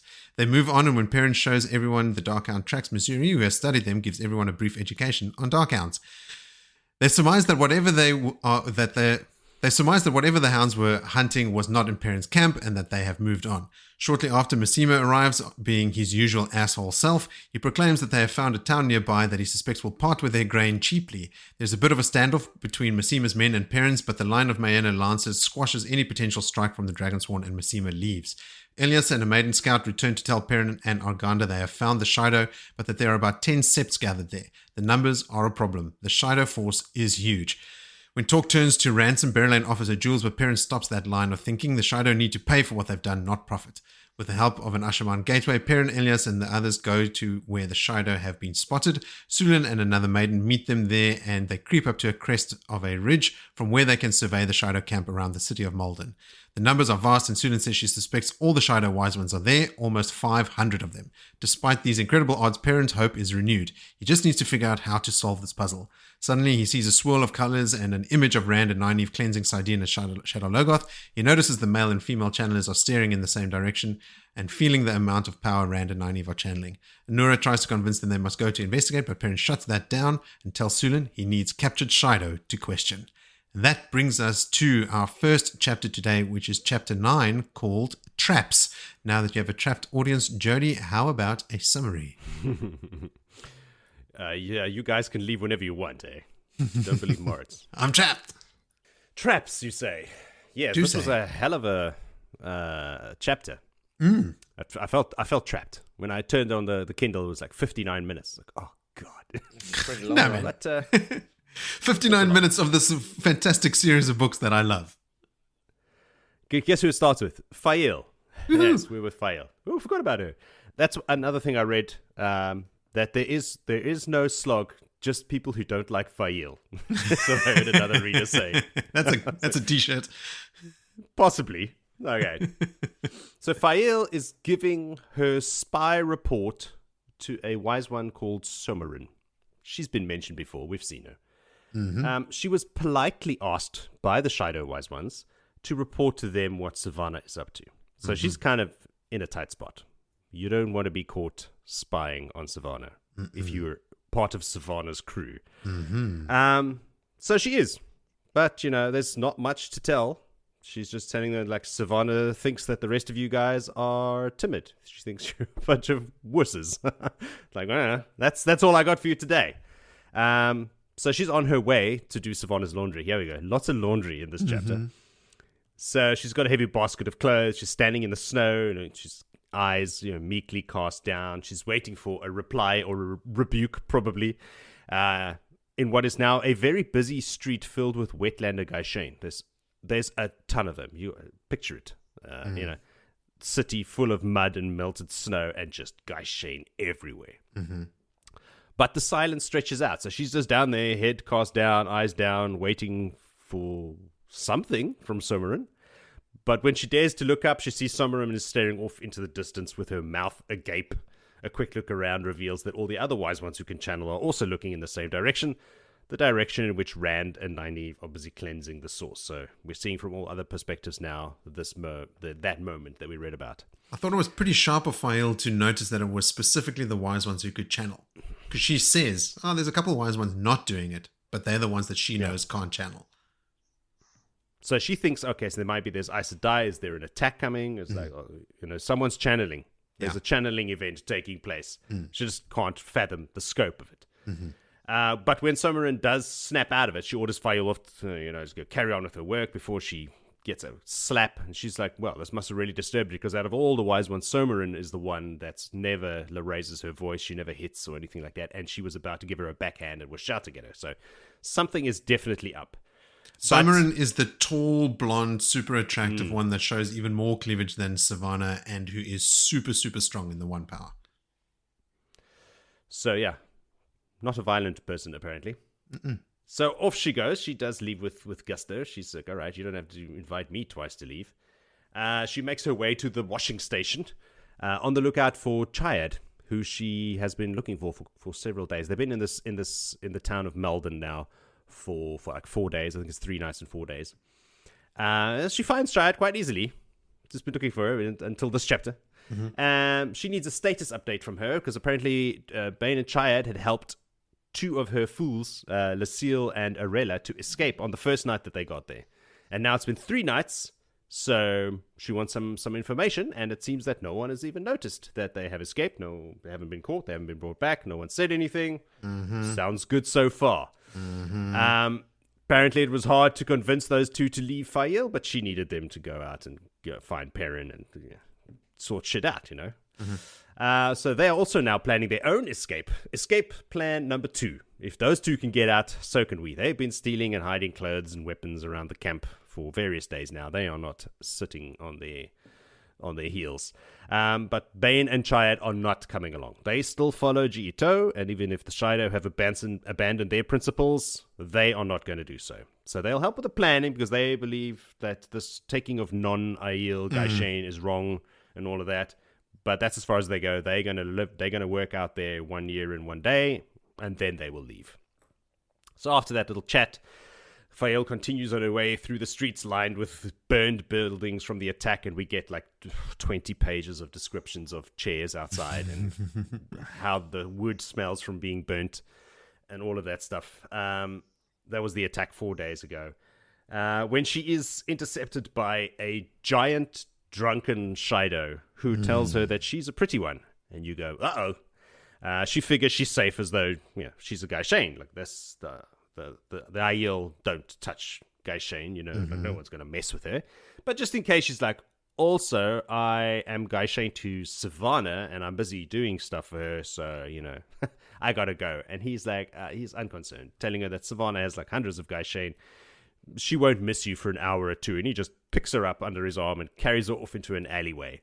Faile is fighting like crazy, kicking, trying to scream, but he's pushed her face into his woolen overcoat that tastes and smells disgusting. She's trying to bite him, which is breaking her teeth on this golem of a man. It's very ineffectual.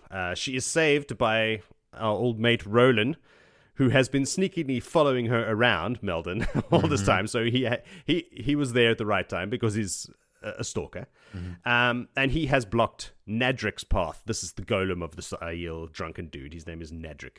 And he's blocking his path in this alleyway. He tells Nadric, hey, that's my Gaishain you got there. I'm the one that captured her. I never gave her to Savannah or let her take it or trade it or anything. Nadric has a little moment where he evaluates the situation and decides that he's not drunk enough nor Faile pretty enough to start a fight over this, so he just drops her in the snowy mud and leaves. Strangely enough, Faile is pretty pissed off that she's not pretty enough for him. She realizes that is just... She's young. Yeah. So she's like, well, whatever. I realize it's dumb, but still, hey man, I take care of myself. I'm hot.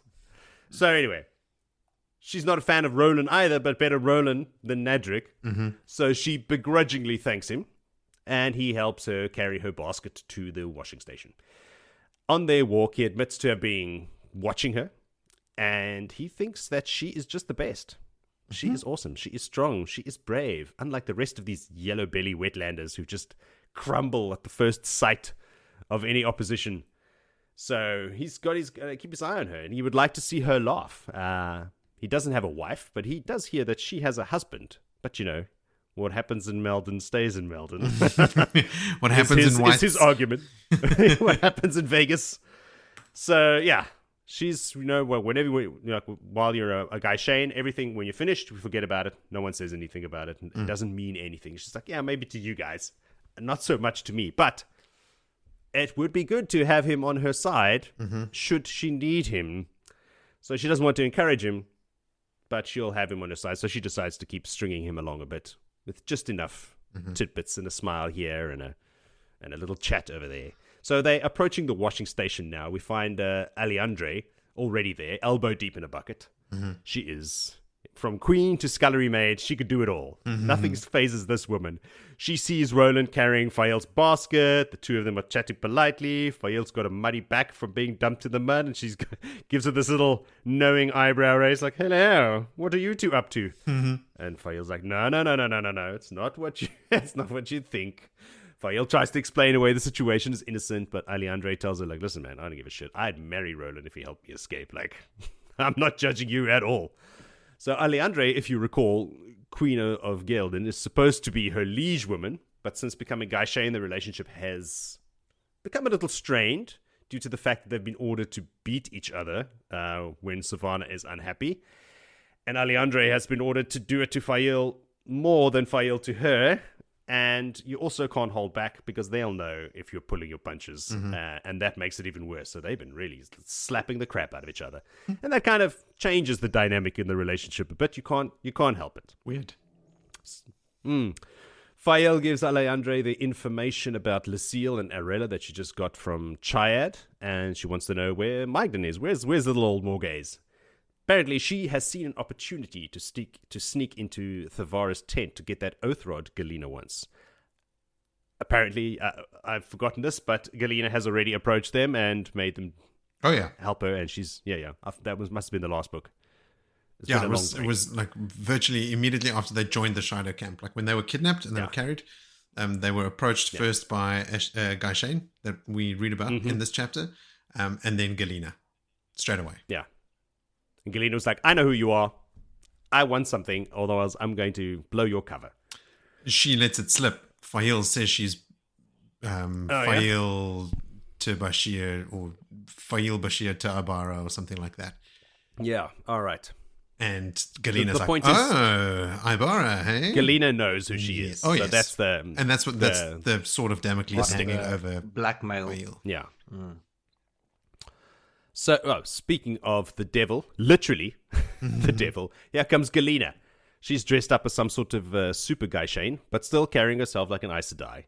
So she knows who Faile is, like we said, and who her husband is by extension, and is using that knowledge to blackmail her. Galena is not happy with their progress so far, and she is here to make that clear. Like, I said I wanted that ivory rod. You don't need to know what it is or what it does. No, I want it now.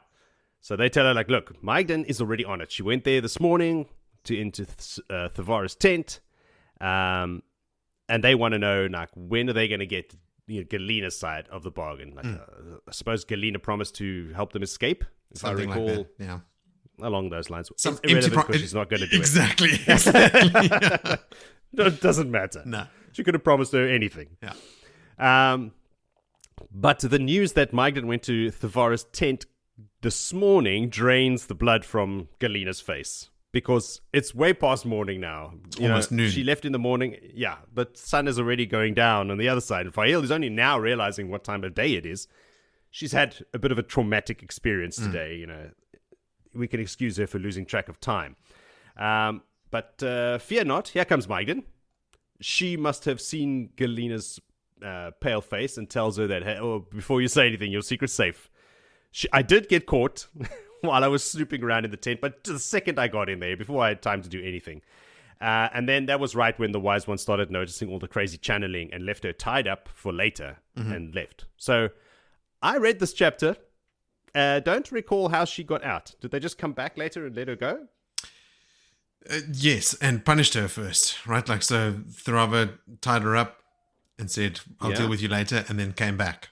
And then punished her, and that's what she was put out about. Completely off page. It was kind of like there's no real explanation of it. An off page thing, because she comes in and she goes. The first thing she says is, "I want to kill Thurava. When we leave, I'm going to murder her." Yeah. So, like, obviously something happened. Yeah. Okay. Because she is. So she was tied up for later. It is now later. So Morgaze, being able to channel a little, has sensed this cleansing event and asks Galena what it is, and Galena grips her by the husk. I put that in for you, Willie. In a very threatening way, telling her not to concern herself with it before anyone can do anything. Another Gaishane that we've previously mentioned, Aravine, another one of Savannah's Wetlander Gaishane from Amador. She appears out of nowhere, grabs Galena off Morgaze, and throws her to the ground. I imagine it's kind of a judo hip toss. I don't know if that's canon, but it is in my mind. It's an effective way of getting someone on the ground. I do agree. Aravine, she does not give a shit about anyone, especially not Galena. Galena, quite upset by the situation, getting up off the dirt, trying to, dust herself off, throwing all kinds of threats around. But Aravine just asks her if she should tell Thavara that Galena has been manhandling Savannah's Gaishane. Remember the last time Thavara found out you were poking your nose in other people's business and everyone heard you shrieking for hours? We remember that. So do the rest of the camp from hearing all that shrieking. So kindly fuck off now. Galena does, throwing some vague threats over her shoulder, trying to, regain some of her composure, as she does, and off she trudges. Aravine, unconcerned and unmoved, just tells Faile that Savannah wants her. Let's go. You don't question or hang around when you get a command like that, so off they go. On their way to Savannah's tent, Aravine takes her on a little detour. She says, come check this out first. And they arrive at a cart where we see old Lucille and Arella laying naked and hogtied on the back of the wooden cart. So much for the escape.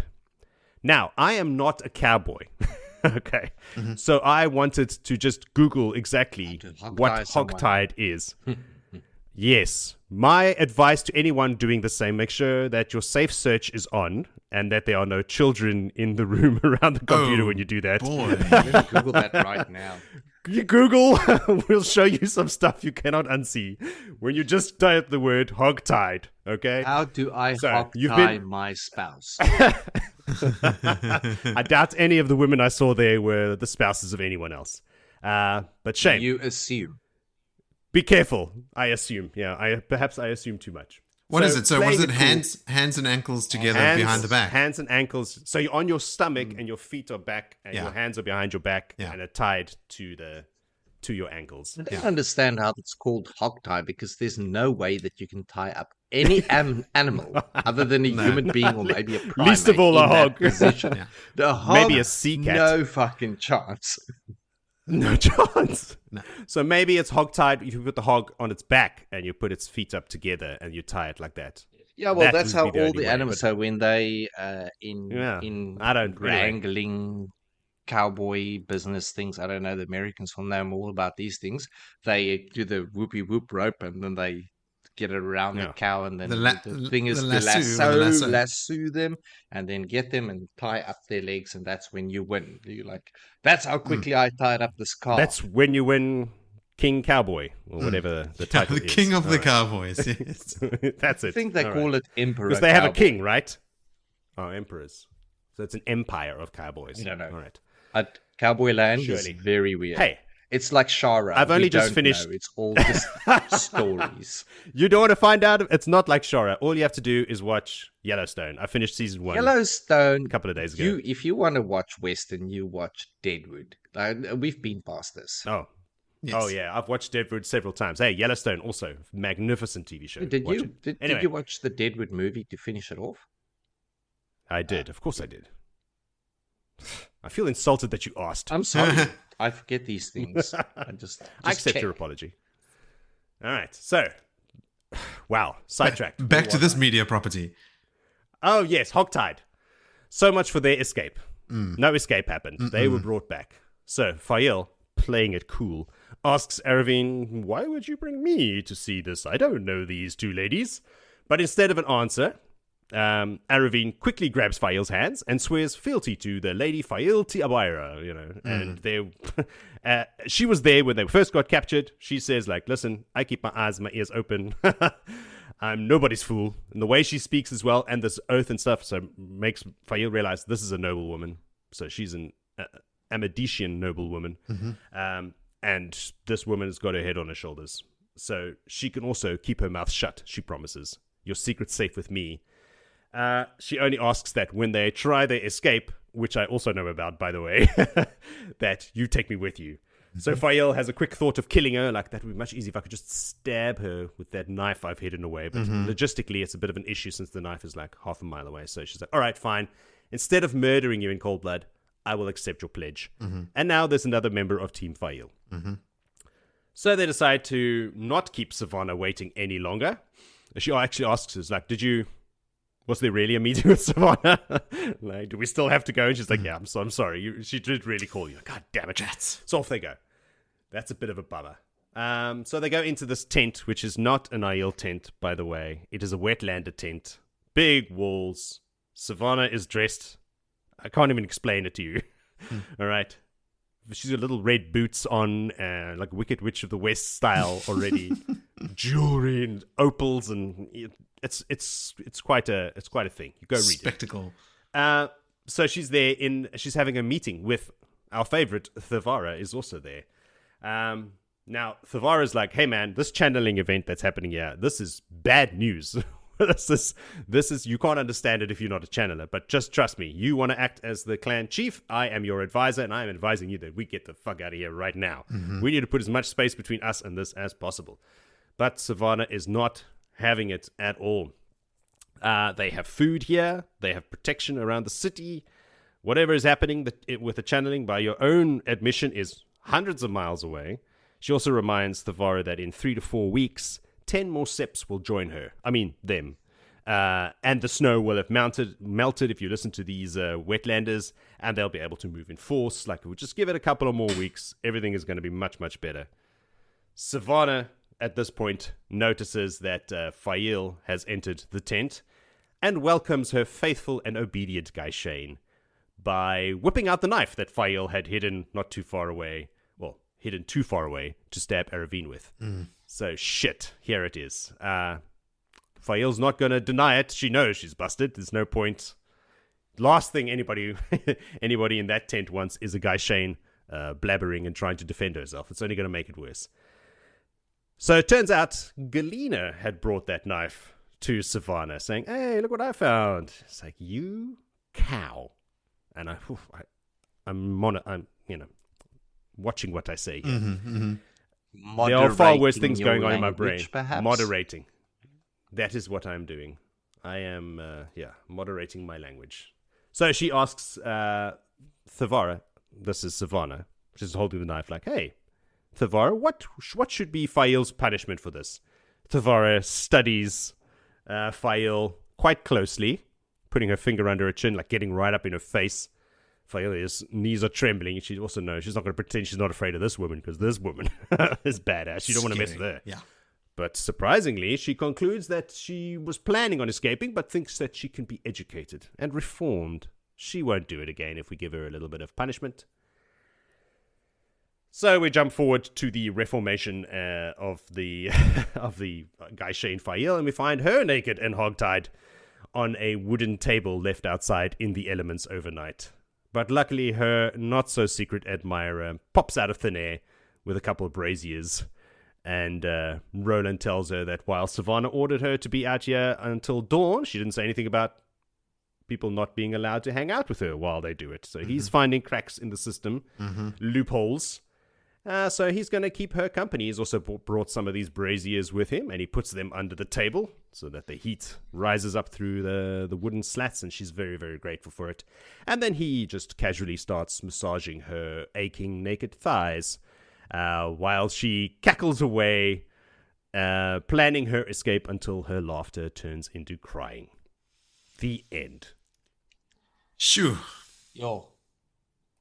You're right. Yo. That was a long chapter for a whole lot of nothing. I mean, It was very little nothing. You It was very little nothing. You have Savannah, that's correct in what she's saying once. Yes. So that's already like, Don't leave. yeah, we don't need to leave. We're fine. We can stick here. This is all good. She's actually right. The only one out of all of these people, because, we are still in the same day that we were on the last book. We haven't moved a day ahead in time yet. And It's been 22 days. no. It's not been Guys, 22 we can't do this. days. We can do anything the we want, timelines right? overlap, okay? It's not the same day. We are still working backwards and forwards from a point that was already performed in the last book. Meaning it's That's still the that's same clear day. as mud. Yes. So, Willie, you were No, I leading mean Savannah was somewhere right. with this? That's Oh, that right. as bad as it gets. Oh, okay. It's We've got All right. we've got the establishment of this help from Roland for Faile. We've got an attempted escape to show how futile it is. Like Arella and Lucille are caught, so escaping is not actually an option. We've got Aravine pledging fealty to Faile. Vili, I'm surprised that you haven't started singing her praises because she's a dark friend. Surprise. And we've got the juxtaposition between Magdan and who's the Alejandre? Like Faile is thinking to herself that Alejandre has sort of become more and more, she's just like, she's there washing the stuff already, right? Like she's just taken to like, oh, keep my head down. I'm just like getting broken down into this little thing. She thinks of Morghese or of Magdan. Unlike Alejandre, the golden-haired woman had grown tougher by the day since their capture. She was no less desperate, but she seemed to focus it all into determination. Sneaking into Tharava's tent. Like, I've seen an opportunity. I'll just go do that. Love it. Love Morghese. First words out of her mouth is, I want to murder Tharava. Yes. And this is the first time we've seen her in ages. She goes, I want to murder Tharava when we leave. No, I want to murder her now. Yeah. Yeah. She's not cowed.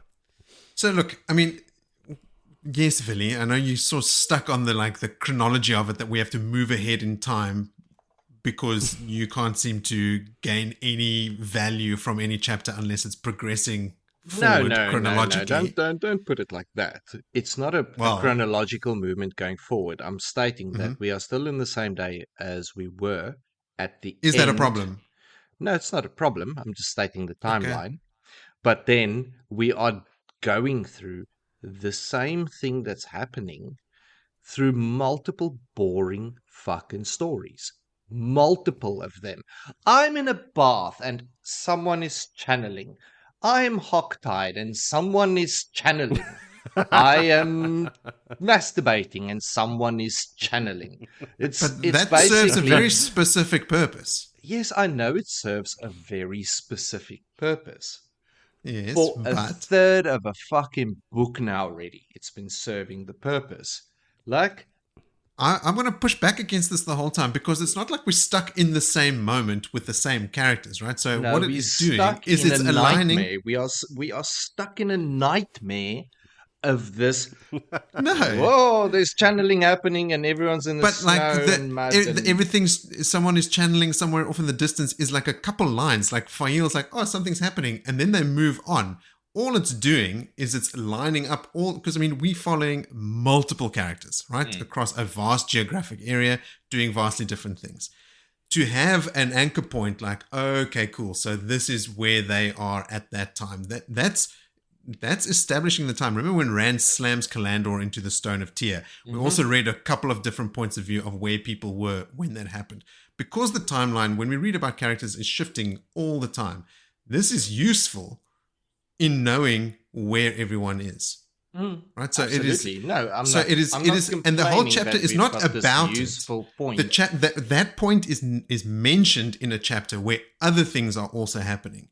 So we don't get any kind of, the gray area of like whether we should like Roland or not, right? Like we don't understand why Roland is helping Faile when they try to escape without some kind of lead up, an event where he comes to her aid. 2 events where he comes to her aid. Like there's a lot of setup and build here. I mean, you sorry for hammering on this, but your only criticism that I can see so far is that we haven't moved ahead in time. No, we've been stagnant with terrible storylines around it. It's been shit. The events have been mute and uninteresting. I have listened, like genuinely, these 4 chapters, I have listened to because I've been commuting in and out of work. So I didn't want to go past them. So what I've been doing is looping back to chapter 9. Faile is in the snow and hogtied. An hour of it. Then I go to the next one. And I've done that a couple of times. And you know that there is nothing. I cannot in the beginning, I might have made up, like, sort of, okay, cool, I could work with that. I could have your enthusiasm about these chapters. I do not have the enthusiasm for this book. I don't. And I think Hey, this is that's why fair. I never went past this book, because this is where it stopped for me, this book. You went past this book. No, I bought past this book. I never read it. You haven't read past this book. I have not gone past this book.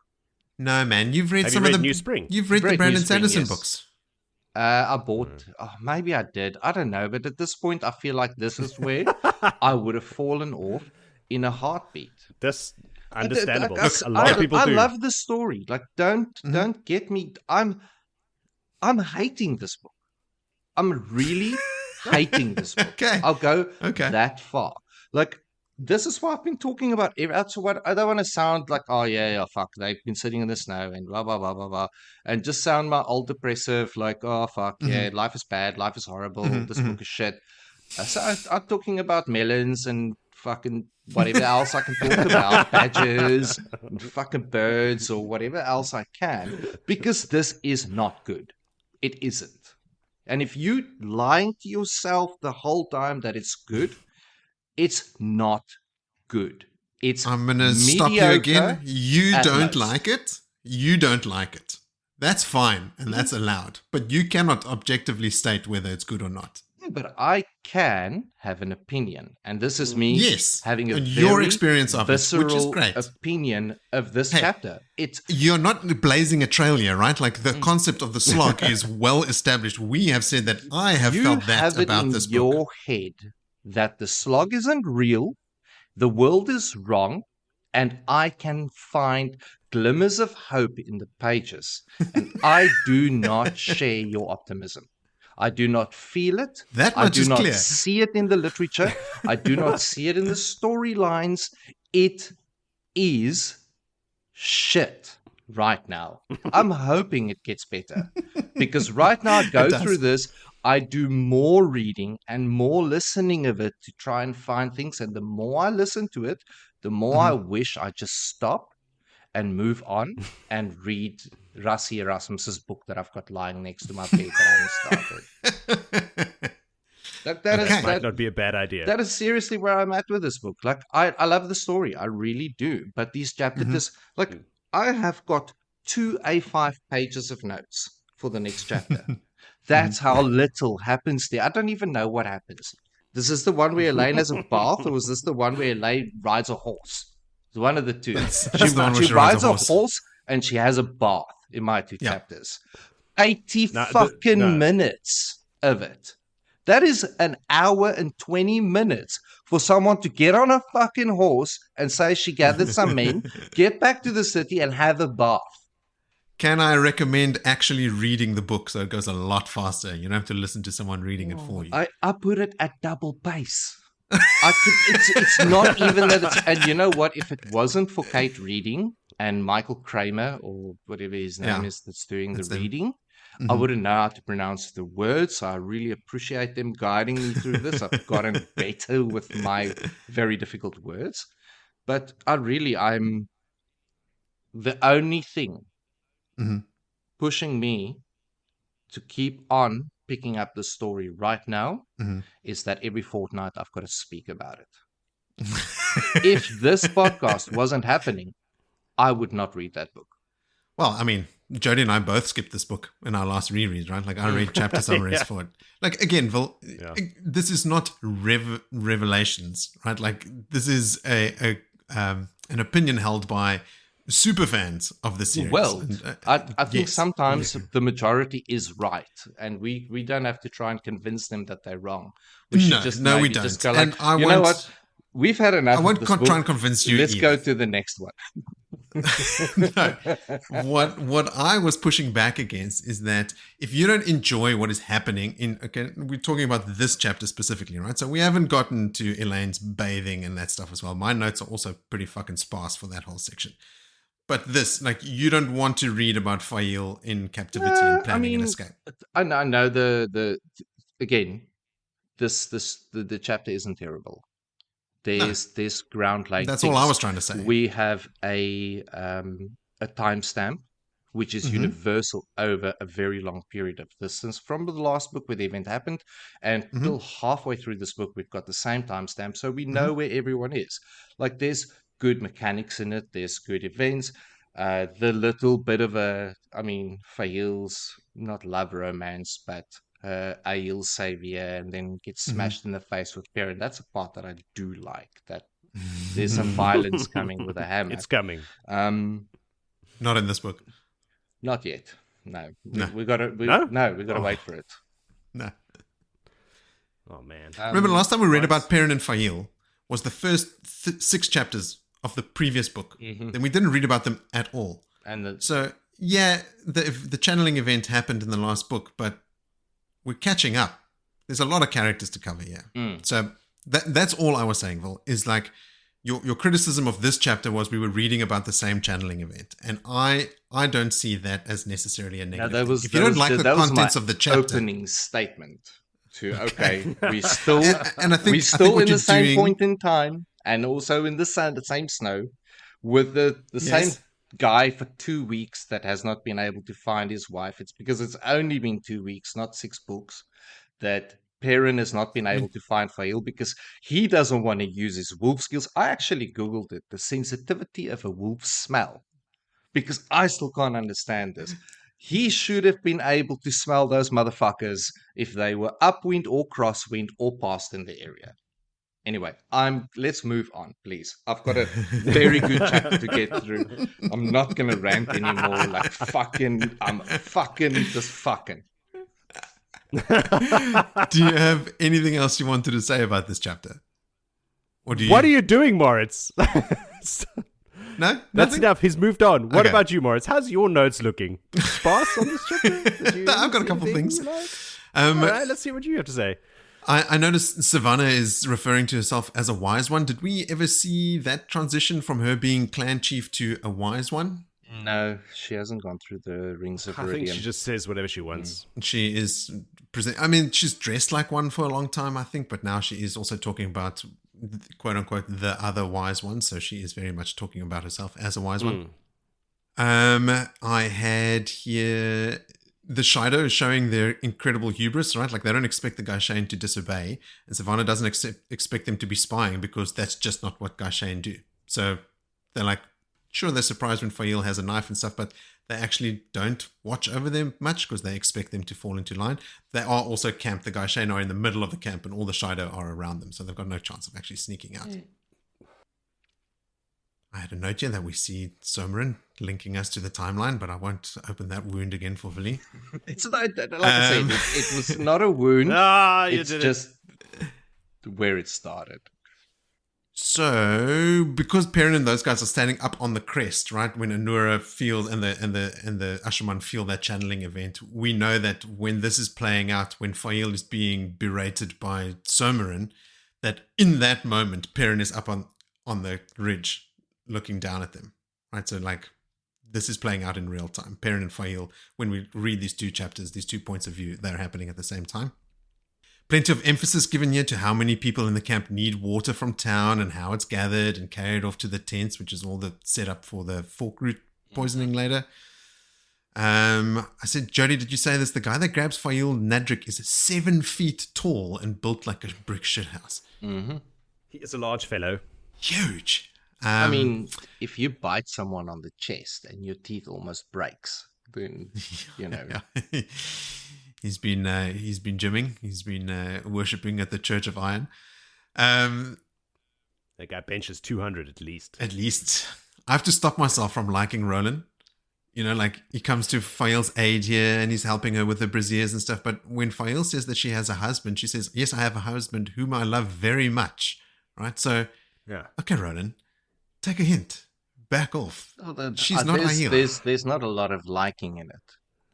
Because Roland firstly took a Gaishain that's not Ael. He puts under orders, but yes, he did do it. He did do it, and he treated her badly when he was carrying her. He was picking her up by the hair, badly, grabbing her by the hair, dragging her like she's a cave woman. And then he comes to her at night when she's tied up as punishment. She can't move, So he puts some nice warm coals under her to heat up a fire in her belly and stops rubbing her thighs while she's naked. I mean, creep alert. He's no better than the drunk dude that was going to rape her in the alley. He's the It's just slower. Yeah, come on. He deserves that goes hammer about. and more. Listen here. What you're forgetting, the most important thing, Morris, is you got to go all the way back. He is brotherless. He refused to accept Rand as Kara Khan. Yes. He is breaking rules left, right, and center. He's pointless. He is directionless. He has no conviction. Nothing about him. He is, he's a lost soul. Fuck him. Should have followed Rand and everything would have been cool. Exactly. He might have even been in Rand's All started party. back there in the Golden Bowl. Yes. My last note here was actually about Aravine, who's a dark friend, but Galena apparently spends considerable number of nights in Tharava's tent. Like Tharava is keeping her on a super short leash. I read somewhere that Tharava has like some kind of, even potential sexual attraction to Galena, who That's is what I also thought you a were lesbian. implying. I mean, Tharava might be, it's only mentioned here that she spends quite a few nights in Tharava's tent, and coupled with that theory that I've read online about it being, somewhat sexual, is pretty rough. Like that's bad news for Galena, but I mean, it's hard to feel sorry. Also, fuck Alina. Yeah, no sympathy for the devil. No. Dark friend. Yeah. Black Aja. And terrible human. Bring about the end of the world. In thinking these terrible thoughts, being just on terrible people doesn't make that us terrible people. No. No, these are imaginary terrible people, so it's all cool. Yeah. Okay, now I know everyone hated that chapter, so let's move on to a much better chapter. Oh no, wait. It is the beginning of even worse stretch of chapters. Chapter 10 is Ain't on a horse, everyone. A Blazing Beacon. Villy, what could this chapter be about? Let's blaze ahead with another summary from Villy. Right. I'm going to be super upbeat about this chapter. I've said that about many of the chapters that I've attempted to cover in this book so far. All right, listeners, grab your popcorn. Let's see how this one goes. Let's go. All right, point of view, Elayne, and her location is in some manner in Andor, the Matherin manor. And she's woken up. She's tired, she's pregnant, tired of goat's milk, tired of weak tea, and all of that. But this entire chapter, as I've stated, from the moment of waking up to the end of it, is about her getting ready and getting on a horse. That there's, yes, she has been traveling for the last 5 days while her city is in siege. She has taken the opportunity, using aviendha to make gateways, who has been taking very keen interest in making gateways and continuously making them, because the first person to make the gateway. Then, so I think that's a great part about this chapter. We learned a bit more about gateway mechanics out of the holy text, So that's a very good thing. Aviendha is leveling up, making gateways. And Elayne of the Lily is going around manor house to manor house, collecting old men and young lads that's too young to fight, and old men that's too old to hold a Halberd? There were new words. There was a new word in this chapter as well that I couldn't. Petulant? It's in one of the other chapters. I've also got it, Vil. Anyway, let me look at my notes here. Well, she's collecting all these old men, and as I mentioned, that Camberlin is under siege, so anything that she can bring back with her, regardless, is still to her advantage. I assume that this must be fucking with the people's minds terribly, because one, a lot of people think she's in Camelin and the city's under siege, it's locked up. But then she goes around shaking hands and kissing babies in all these manor houses and lands outside. That could be confusing for some on the ground, not for us. We understand what's happening. We have learned that, as I said, there was 5 of these trips already in the last couple of days, and she's not quite fond about sleeping outside. Um, the majority of the dialogue of this chapter happens in Elayne's head, so there's not a lot of like conversing with people and making plans. It's just a inner monologue of everything that's going on and continuous reminders of the the beacon. See what I did there? This one's big. We're still on the same day. Aviendha rejects Elayne's urges to go to Rand as this beacon pops up, because being bonded to Rand, Elayne sends the beacon, and since Rand is at the beacon, also that he has just the prior to that jumped from I think to the east to the north, or something of the sort. So she is in a state, but Aviendha remains the voice of reason and of pragmatic thought, and petulant Elayne has no choice but to concede to her first sister. We have 2 horses. We learn their names. Siswai. Aviendha liked the horse because of its name. It had a cool name, but it's the most unrideable horse in the world. And then the other most unrideable horse, Fireheart, that it's also, I think, about 7 hours in this chapter where they talk about how long the stablemen take to calm the horses down because they think the ladies can't ride. I worked my way through that. Petulantly. Aviendha knows in her reaction to Elayne around not needing to go to Rand, and she actually brings in, which is quite rare, talking about her experiences of going through the Rings of Rubidian. So we get reminded that Aviendha actually did go through the rings, unlike Savannah, and she has experienced the truth and also lived that alternate options to life. And she knows that you must not intervene. And intervening could actually change outcomes, which is quite cool, because I like it when you start messing, if you know the future and you start messing with it, that you can change everything else that's destined to be there for you. Elayne, though, doesn't like being anything that she says rejected, doesn't take it well anyway. But Aviendha's right, and Elayne agrees and knows that her first sister is right.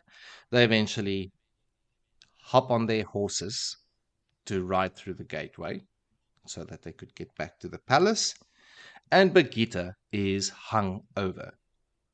The end of the chapter. Always. Well, That is it. in my notes for these chapters, for chapter 10, 11, and 12, my last note for each one is, what was the point of this chapter? Well, so I get it. I have those same notes. Okay. This chapter should not. You can take it out and it'll change nothing. No, not. I think a very important part of this chapter, without all the shit that's attached to it, and like I say, I had my blowout rant, but then the emotion calms down and my brain starts working again, and the prefrontal cortex gets blood and everything goes well. Thanks to the magic of editing, nobody knows that we took a 3-hour break. Willie took a long walk, went for a swim. Blew up. And anyway. Just kidding. What we do learn is that a reminder that the city is under siege, but Elayne is able to still escape a siege. She's got a plan to get into the country, built, and then a lot of it is around the stories that the people will tell, that they're walking around shaking hands. In 20 years from now, a guy that wasn't even there, that was an hour away, is going to say that he was there. He touched my hand.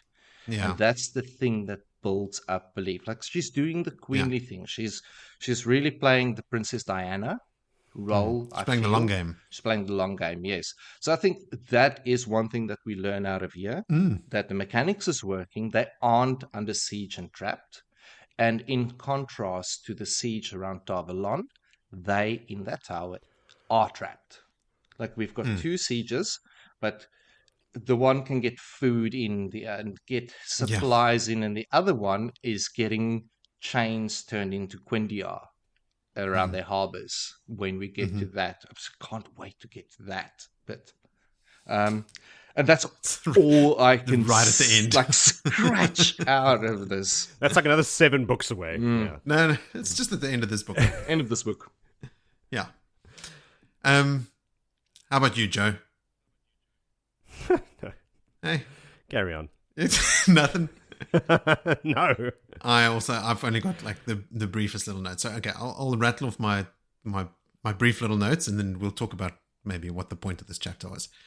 Elayne mentions that she sensed Rand traveling, so he was almost directly south for a while, and then suddenly that morning he's somewhere off to the west, even further than he was before. And I was like, even further? I had to go look at the map, and I forget how far east Camelin actually is.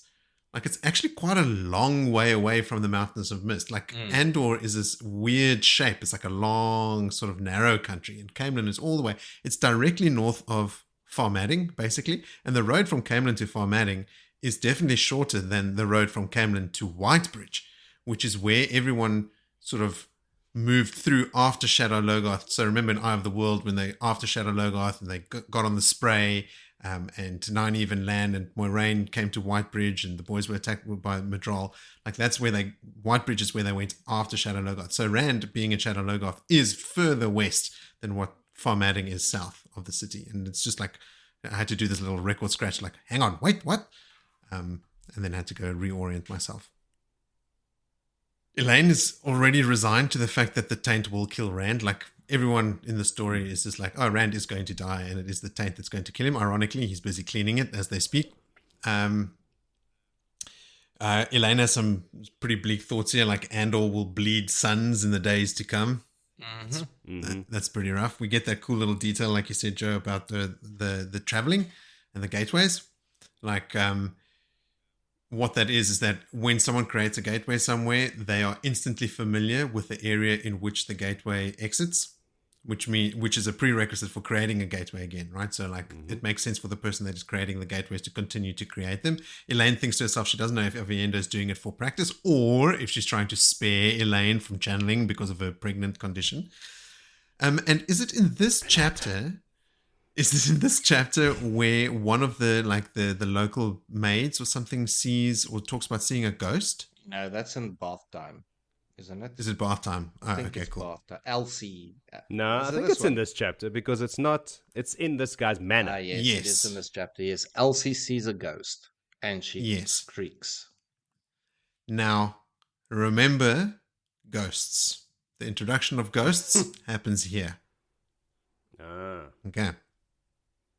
So, little bits and pieces, rejoining Elayne on her quest.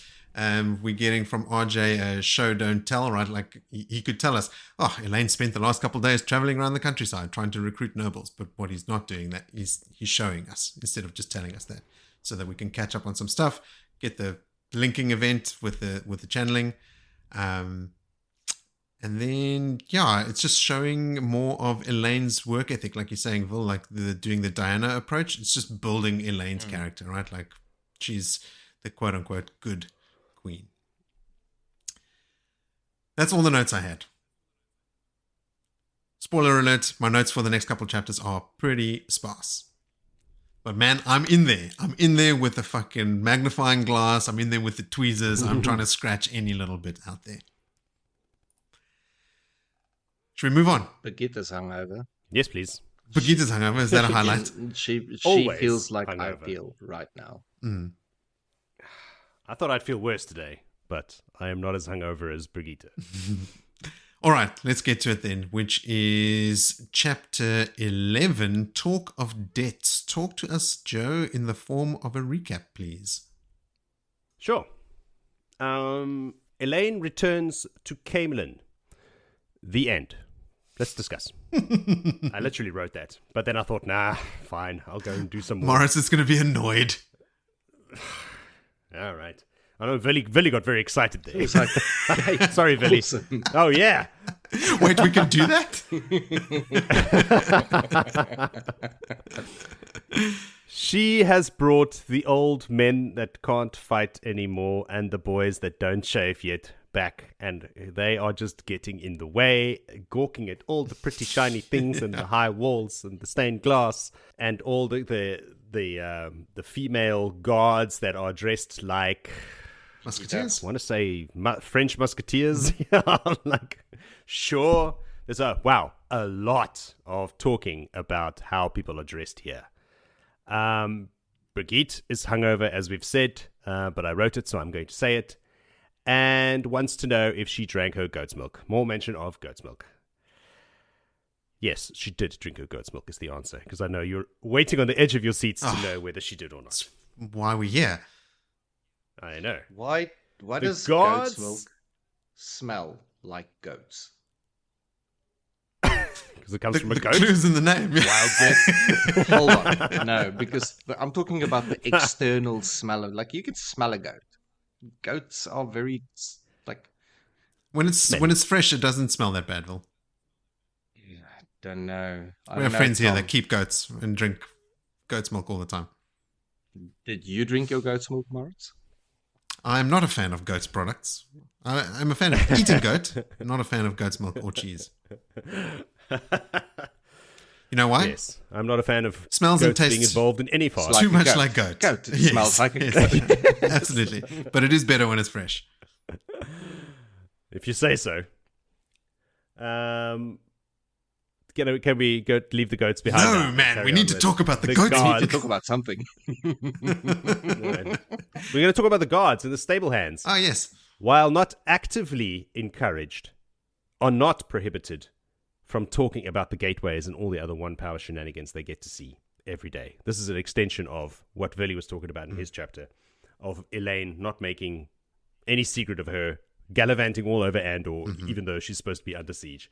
She wants them to talk about it so that it can get out of the city and into Aramilla's army outside to show her, your siege is doing nothing. You suck, you should give up now. We did is close our doors. That's it. Yeah, like, you might as well just go home because you're ineffectual. It's effectively way of the putting it. opposite of a siege. Like, all they're doing is keeping Aramilla Yes. out. Yes. In the they can come cold. and go What's as they happening is please. Camping in the she snow. says that Like, who is Yeah. uncomfortable in this situation? The ones in the city? With... exactly. No. She's saying, like, the Aramilla can raid all the carts she wants. They're going to starve long before Elayne and them starve inside there. They're getting fresh beef and salted pork and all kinds of things are coming in by the truckloads through the gateways into the city. So she wants Aramilla to know exactly what's going on. Elayne has also sent Dylan out with Rianne to open gateways for her to go and woo some other nobles, some more major nobles, while she's dealing with the miners. But she hasn't returned yet. First thing she wants to know, is she back? No. So we don't know what happened there yet.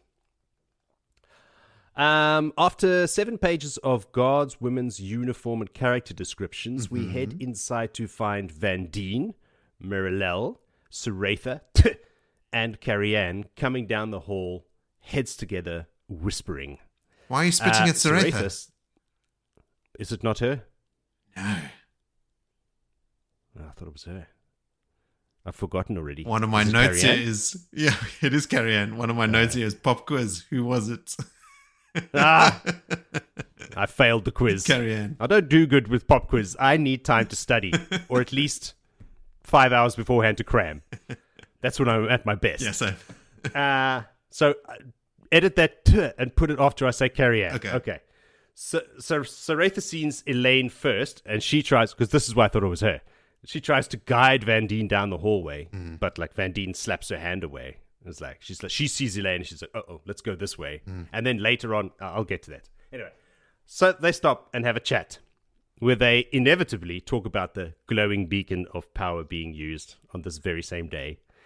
Basically, Elayne tells them there's nothing they can do. about it, because I've already had this conversation with my sister over here, Aviendha, and we've agreed that we're not going to interfere. So we're just going to have to keep on doing what we're doing, because we've got our own shit to worry about right here, right now. Doesn't she say you are also? Doesn't she say that there's no channeling in the palace, despite the fact that there's like loads of kin and like Aes Sedai and stuff around Windfinders? Like she can't sense any channeling. Yeah, everyone's walking on eggshells, which is weird. Yeah, yeah, they don't want to draw any attention. Whatever's doing that channeling, we want it to stay there. Let's not draw its eye this way. So, and also, because then they are like, hey, maybe we should be making a plan about leaving the city and getting out of here and moving away from that channeling and blah, blah, blah, blah, blah. But Elayne has to tell them, like, listen here, you also have to shut the hell up about leaving the city. You're talking very loudly in a public hallway with people walking all around us. And it's time for you girls to put on your big girl pants. Running away right now is only going to freak everyone else out. It's going to cause chaos inside the city. Stampedes at the gates. If the common folk learn that the Aes Sedai are running away, then they're going to try the same, and it'll cause more deaths than the bloody siege. So you are all a bunch of morons, and you need to stop talking about this and man up, and let's deal with it. Merilel wants to go just so that she can get away from the Windfinders. So we understand that, like, Merilel's position is any excuse to get out of there and not be around any more Windfinders for the rest of her life. They gave her a sleeping pallet, basically, in their quarters. She's teaching them basically 24/7. It's actually odd that we see her. She's a prisoner. It's odd we see her in the hallway with other Aes Sedai, because she's never allowed out. So, and she is looking frazzled. She's all jumpy. No, like left eyes twitching. Like a skittish cat on a tin roof. She's exactly. To belt. Poor thing. She's not dealing well with this. But all of them are like, of course, Elayne, you're right. We're not going to run away. We're just saying, maybe we should talk about leaving. We're not going to leave and whatnot. So Elaine's like, yeah, you're fucking damn right you're not going to leave. You'll just do what I say, because I am the most powerful, and I'm Aes Sedai, and I'm the queen, so, well, almost the queen. You'll shut up and do as I say. Carrie-Anne asks Elayne if it's maybe time for Vandene to start taking her fair share of the Seafolk classes, because everyone's gatful now for the Seafolk. Giving like a pitiful look at Merilel, twitching there in the corner. But Vandene's even worse off at this point than Merilel. She's also disheveled. She needs a hairbrush. She's losing tons of weight. Her clothes are hanging on her. Since her sister died, she won't eat anything. She's not sleeping. Yada, yada, yada. She's not having a good time. But Elayne tells Carrie-Anne, like, no, Vandene is going to take as much time as she needs to grieve, or as much time as she wants, and she will be taking no classes with, or giving any classes to any Windfinders or anything of the sort. So, and while this is going on, I was just saying this, also we are reminded through Elayne's thoughts that one in this group, or perhaps even two of these four Aes Sedai, well, these three Aes Sedai, not Vandene, is responsible for the murder of Adelaus. So all of you are going to stay right under my eyes, where I can keep tabs on all of your movements, so you are not running away from the city for that reason, and for nothing else. Yeah. Not to mention all the chaos it would cause. So she is very curt with him. She's also pregnant and moody, and it's been a theme through these chapters that she hates being that woman that's all moody when she's pregnant, blah, blah, blah. So she's already no patience for anybody at this moment. While in this lovely mood that she's in, old douche-face McGee comes sauntering down the hall, and everyone like kind of vomits a little bit into their mouths. I know I did. Except for Seafolk, who claims that he's been a hero again while Elayne was gone. You see, there's more Moritz evidence in this chapter pointing to Seafolk, which just makes her an idiot then, not a doctor. Yes. Okay. Yeah. Okay. Because she can't see that this dude is a pig and that he is a moron on top of it. Well, maybe not a moron. I have theories about that. So Brigitte corrects her immediately, because Seafolk says as soon as she sees him, oh, while you've been gone, Elayne, Moylan Delar, what's his name? What is his fake name? Doylan Mellar. Doylan. Doylan. Doucheface. So Doucheface McGee is what his name is. So he has been a hero again while you've been gone. And immediately Brigitte's like, whoa, hold your horses there, Sarita. He has been a dumbass. He led a sortie out and left the gates open behind him, and we almost got overrun by the besieging forces. Like, he was a dick. So his story is a little different, of course. So, in his eyes, he did Elayne a huge favor because he was standing on the walls. This is basically his story. He was looking through his looking glass, and he saw a certain man named Jurad Aken, who he knows is a man of Lord Luan, who, with his 100 men through his looking glass and everything, rode out to protect them from Amarilla's men and escort them back to the palace, because he heard Dylan say that he supported Elayne, so like they need more people, so he figured, he'd take the initiative and bring this guy into the fold, because they supposedly are allies. But Elaine's like, listen, dumbass. She informs him that Dylan said Lord Luan would probably declare for her in the future, but they have not done anything of the sort yet. And now he's led the 80 men who survived back inside, who will now need constant supervision because we don't know whose side they're on, where their allegiance lies. And I think that you should be the dumbass to take care of them so that they don't mess around with anything or see something or hear something they're not supposed to. Keep them far away from the fucking walls. Or the gates. Etc., etc. Or the gates, where are normally situated in the walls. And his grimy smile just slides off his face. Sloughs off his face? There's a better verb for it. And Elayne adds that he'll take care of them personally, at this point. Now can you, in other words, just kindly fuck off now? Everybody is super stoked, like got little smiles on their faces. And yeah, right, you tell him, Elayne. Yeah. This douchebag, and he is stunned that he's been spoken to in this way, but Elayne has no more patience for him. So, is this a dark friend ploy of his to bring his mates in? Who knows? Because he wouldn't. Or is he just that dumb? No, but he wouldn't risk a mission like that if there wasn't something in it for him, right? So, like, what are his motivations there? Yeah, exactly. Just to look like a hero, maybe. I think he wants to keep or on is it that riding not the hero train. I mean, yes, one thing that you're a dark friend, but now you're a dark friend with power. In the it's great, that feeling. Doing anything to get that feeling back again, to be the hero. You would know.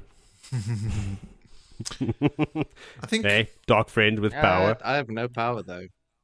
Is Luan one of the houses that actually want Dylan on the throne? And Dylan saying, "Don't worry, they'll proclaim for you, Elayne." So I don't think working with that house, unless there are specific people in that group of 80 that's what I'm thinking. Looking to work with. Even if he just gets one extra dark friend from that 80, he's improved his situation. And here he is standing on the walls, looking through his looking glass and stuff, right? So it could very well have been him. In that other scene, when Bashir is looking down and he sees the soldiers come out and smack a peasant. Remember that? Like, we were like, oh, Andoran. Telling you, Tim. Yeah. Yeah. That action screams. It does. Douchebase McGee. It does. That's like right in his MO. Yeah. Anyway, so yeah.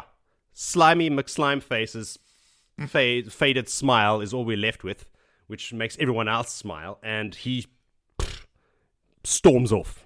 Again, Saratha, not dark friend, just moron, tries to defend him again, saying like, you shouldn't have spoken to him like that. You saved your life. Shouldn't have embarrassed him in front of everybody. You should be Remember, grateful. he saved your life. Exactly. She said it exactly like that. That's how I read it in my brain. That's what it sounded like, yeah.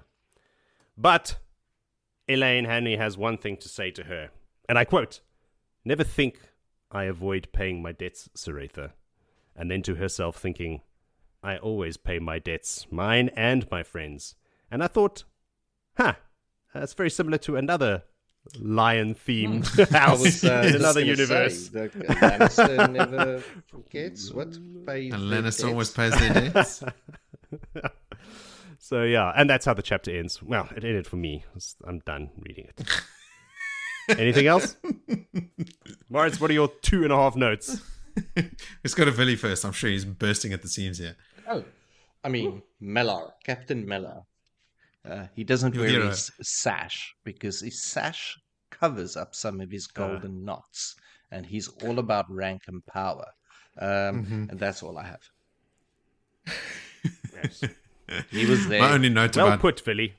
him was I'm just glad to see him like taking down a pig. There's a later chapter we read from his point of view where he's still like grumbling about it. It's pretty great. Mhm. Can't wait. You see, Philly, there are good chapters. There are good moments. There are good moments. Even in the bad chapters, there are good moments. But yeah, there's no beating around the bush. This is the low point of the series, right? Like we are in the eye of the storm here. Like this is the series of chapters that exemplify the larger issue that people have with the narrative overall. My first note is map of Camelin. Yes, there was a map. There was You a are map, correct. but it seems to be oriented correctly. Like north on the map is pointing What? straight up on the page. Yeah. Here's where I learnt a new word, Vil. Perquisite. Perquisite was the other one. Yes. A benefit which one enjoys or is entitled to on account of one's job or position. It's when Elayne's thinking about using the Queen's stables and the Queen's bedchambers and that sort of stuff. Like she's actually reluctant to use some of them, but the Queen's stables are not being used for anything else, and it's actually more convenient because there's fewer people there, so less chance of someone getting hurt Sliced by by a gateway or something. Deathgate. Exactly. Oh, so that's where the word perk comes from. Ah, mayhaps. Ding, ding, ding, mayhaps. Yeah, but that Some more sounds etymological plausible. research to do. It sounds like a pin. Yeah, because everybody got tired of saying Percocet. Percocet. Percocet. Vicodin. Perquisite. Exactly. You see the confusion it causes. It Much does, easier yes. to say perks. One of the bodyguards, Denny, is the one that I think fights with a cudgel or something like that. But she reminds me of Bronn from Song of Ice and Fire, the second George R.R. Martin reference here, because she had no concept of fighting fair. Or of practice. Or of practice, that's right, yeah. Yeah. I stopped there because I think Bronn did practice, but like there's all that. I don't know if this was only, like a line from the show or if it was written this way in the books, but when he kills that knight that fights on behalf of, the people in the Avery. What is Eyrie. The Eyrie, sorry. Irie. And the Avery. Places where birds live. Exactly, yeah. yes. I see where you're going. Yeah. But then when that queen says to Bronn, "You fight with no honor," he goes, "No, but he did." He points to the open hole in the moon door. No, but he did. Look where they got him. Then I have a note here for Robert Jordan. 400 noble houses in Andor. 400. Yeah, you son of a bitch. But only 19 big enough to make a difference, and so you need, of the 19, you need 10 to proclaim for you to be able to assure the crown and everything. So this is where we start getting drip fed the actual rules and mechanics around, like, what is it that's going to take, that's going to make Elayne have a legitimate claim to the throne. But Jesus Christ, Robert, like, scale that down. Make it 5 big houses, like 50 houses across did it have to be 400? Jeez. Anyway. Yeah, I don't think he realized that he's inventing everything. He can make it any number he he can make wants. the rules here, yeah. There's one big house. End of story. Elayne wins. Yes. At the moment, there's only 2 houses supporting Elayne, and that's her own house and Dylan. Yes. That's it. Officially. And Aramilla has 6. Yeah. And there's 3 houses that Dylan thinks will come to Elayne, which makes it 6 versus 5. And then the others are sort of like missing in action down on the border of Mirundi and Andor. Remember, that's those guys. But that isn't are the those guys I think there, in the that's the balance. the very next chapter after this, a lot of chapters now, there's 4 houses that come and declare for her through young minions. Palabar, Oh, yes, that's right. And Oh, so you've read ahead, Phil. I've gone ahead, yeah. I've already gone ahead a bit. Just too engrossing, eh? It's too good. You can't put it No, down. He doesn't look I happy got, about I it. got to the He point looks where so I had to resigned. go back and listen to the same episodes, chapters again. And I just like, I can't be fucked. I'll just Did you carry on. forget that you were listening? Were you doing something else and you got It's- distracted? No, I'm driving, so I'm just carrying on. Okay. And long-ass guess, yeah. image. It's like, Trapped audience. let's see how bad my next month is going to be doing this. Okay, let's keep moving. Elayne, super biased. She thinks to herself, greens were usually made of tougher stuff than browns. Hey, easy, Elayne. Go talk to Varen about being tough and brown. It's because Elayne wants to be green, so she always puts them up on a pedestal. Mm-hmm. Carrion needs to tread lightly. She's like shouldering in between Aviendha and Elayne. And then Elayne thinks to herself that Carrion did not seem to notice the cool green gaze marking her. Aviendha is like, okay, like, got your numbers. Yeah, I'm going to fucking kill you. But she doesn't. I don't know you're a dog friend, but I'm just going to kill you anyway. Yes. Because you're rude. And then Elayne thinks to herself, after the 3 Aes Sedai with Van Dien have left, she thinks to herself, at least she had managed to avoid being curt with the 3. She did not. She was being very curt with them. She put. I make specific mention of it in my notes several times. Yes. And this is where I had, like, it doesn't help that Elayne knows one of them killed Adelaide's pop quiz. Who did it? And Joe, you've already failed the quiz, but it was Carrion. Damn it. Then my big note. What was the point of this chapter? Not an awful lot. But like I said, introducing... To remind us of who's there. To remind us of who's there. It's the first time we're reading about these characters again in this book, right? So like for whenever we join a group of characters, we have to remember this book was written a long time, after the previous book. So like there is an element of reintroducing the players in the specific scenario. There was a murder, and there's a murderer. And drip feeding the mechanics of how Elayne needs to win over the houses to secure the throne. But that's there's quite a lot of emphasis there on Adelaide's and Van Dien's, the story behind that. Because although who is it now that's left over, Van Dien?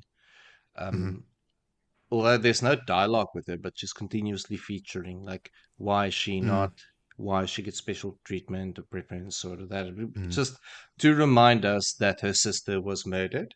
And that they is she wearing Adelaide's dress or something? Yeah, she's wearing her clothes and almost imprinting. So who is it? One of the Aes Sedai sisters, I have to listen to her talk the whole time. Saratha, I think it was. That said, like she's certainly not passing. No, she's too busy with the Windfinders or hiding. She's been cowed completely. Yeah. Like Miralel's like pulling short end. In a big way, like poor thing. And in this book, she runs away with Talon. Like this is all like they keep showing Merilel being downtrodden, and then when she runs away, you're like, okay, cool. This is what would make an Aes Sedai break orders and run away with a Windfinder. She takes Talon to the White Tower. So in the moment, might not seem like we're reading much, but it's all reinforcing stuff that happens later. All right, let's move ahead. Let's not dwell on this. Let's get to the pièce de résistance. Chapter 12, a bargain. Willie, can we bargain on an energetic recap from you? You can bargain on a quick one, because it's not a long one. Yes, we are bargaining with Elayne, and we are in the palace, and more specifically in the bathroom, because it is bath time. Elayne and Aviendha, as you do, have baths together. The tubs are copper, and the water is just a fraction below too hot. Just so. Birgitta is there. She's not quite bathing. She's sticking to her role of bodyguard, protector, drunkard, whatever you want to take it. She still has not received any healing, and poor Elayne, as a sick, pregnant person, is not enjoying the constant reminder and feeling of her bloody headache. But I'm thinking it's more systemic, just make one to vomit. Anyway, news has been shared while it's tub time. There were some merchant trains coming from Tyr, and they've pulled in with grains and all sorts of good stuff, so at least the food is flowing, and that is unheard of, that merchants are peddling food. just tells you how tough the times has become. They're not selling pots and golds and trinkets now. They're peddling food down to core life. Maslow's hierarchy of needs, step 1, food and housing.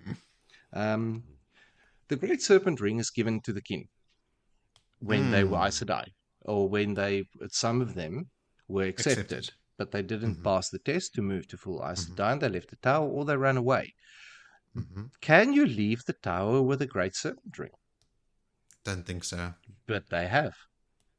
Because they ran away. Back to If you run the away, runaways, you hide it. yes. Okay. Yes. So if you don't make it all the way, you have to give your ring back. But because they're runaways, they have the ring. Some of them have been wearing that ring for 300 years now. And Elayne just sort of thinks about that. It's put them in a kind of like a tricky situation, because these girls are going around making gateways for Aviendha to move around and look for support, and it raises questions about these Aes Sedai sisters that is going about with rings and opening gateways. We'll leave that. I don't think they've been wearing them for 300 years because they are specifically hiding from the Aes Sedai, right? So they're not posing as Aes Sedai, but now that Elayne is sending them around, and I think Elayne is supportive of this. She is saying, no, she we're is. We're not technically lying, but like when the Windfinders are going to Tyr specifically, and they're wearing Aes Sedai rings, the people that are sending food think that they are dealing with Aes Sedai. You know, so So it is. it's a It's lending slippery weight slope. to these. It is. I thought it was a bit of a stretch, actually. Slippery slope. I read that completely differently. Oh, what is your read? Guys, I read it as that these Aes Sedai have given rings to the kin now that already passed the test before that they were kicked out, or that they've just gotten the rings back because they're going back to the tower. The kin that are going to go back to the tower to study, that have been welcomed back and who have passed a certain point already in the past, are given their rings Hold back. on, you got to do an accepted test, don't you? Because Yeah, some of them were accepted when they ran away. exactly. That's how I read it. So- not that they've had these rings the whole time. I don't think they specifically say where the rings came from, but Yeah. Okay, Elayne says that they had I'm gonna read gained it the while ring you talk. before running I away. must have read it Now, differently. while Elayne is having a bath, she takes a half an hour silence break so she can have this massive conversation in her head. And everyone else around is twiddling her thumbs, but she's thinking about her brothers, Gawain and Galad, if you haven't forgotten them. The one is blonde and beautiful, and the other one is a white cloak. And anyway, stories of the first sword that flows, and yes. Galad had a boner for Nynaeve, but he's going to be heartbroken now because now it's Lan's wife and blah, blah, blah, blah, blah. Anyway, as it happens when someone has a bath, more people just pull in and come and hang out in the bath. No, I'm lying. Happens to be. There's more sisters pulling into the inn called the Silver Swan. Now, they've been keeping tabs on a coming and going group of sisters of around 10 at the inn, which is accepted by Elayne as sort of a level of support for her claim to the throne. The tower, and this is not Rebel Tower, this is actual tower, they have a sort of a presence, but they're not involved. And as some go, others come back. But this raises a problem for Elayne, as we're going to learn in this chapter, because those Aes Sedai are not privy to the bargain, the deal, and everything, the Windfinder information, or the Windfinder learning agreement that's out there. Now, the world, we do learn that the world learns and knows about this division, and it's been spoken about now in conversations in the tower. The Insisters numbers, as I said, has been constantly coming, going as they keep moving on. But regardless of this, you're always around 10. Cat Swain's name was dropped the one day in the halls of the tower, the palace, with a lot of hushes. I don't really know why Cat Swain was brought up. I don't know why I wrote here Rand is being pig-headed. Duh. Elayne wonders about, or she worries about how Rand would react to Cadswain trying to control him. Yeah, he'll be pig-headed. She thinks about he'll be okay with most Aes Sedai, but like for one person to do it, she hopes he doesn't like piss her off too much. And I mean, obviously that is exactly what is happening. Yeah. Okay. Anyway, we learned that a third of the tower is on the fence, just looking how everything's going to play out, which is considerable. 1/3 of the tower is in the tower, 1/3 is besieging the tower, and 1/3 is on the fence, but 1/4 of them are Black Archer. So just always in that numbers, just remember that they're not good. Maths. There's bad in between there. There were just over 900 Aes Sedai at the beginning of the series. So call it just over 300 in each one of those camps, right? And like we were saying last time, 30 sisters were sent from the tower, 31 or something to Rand, and 51 were sent to the Black Tower. So the White Tower right now has a little over 200 sisters. That's all. Empty. The Shido have double their numbers. That's just the Shido. Anyway, as this thoughts in Elayne and everyone, like Birgitte sitting there hungover, rubbing her temples. Aviendha is now starting to get cold in the bath. She doesn't know what to do, and Elayne's still daydreaming, looking at the candle. And then all of a sudden, there's a big commotion outside, and Birgitte's like, "What the flaming fuck?" And she jumps up and kicks down the door. And Aviendha just fucking out the bath, spilling water, unknown for Nahil.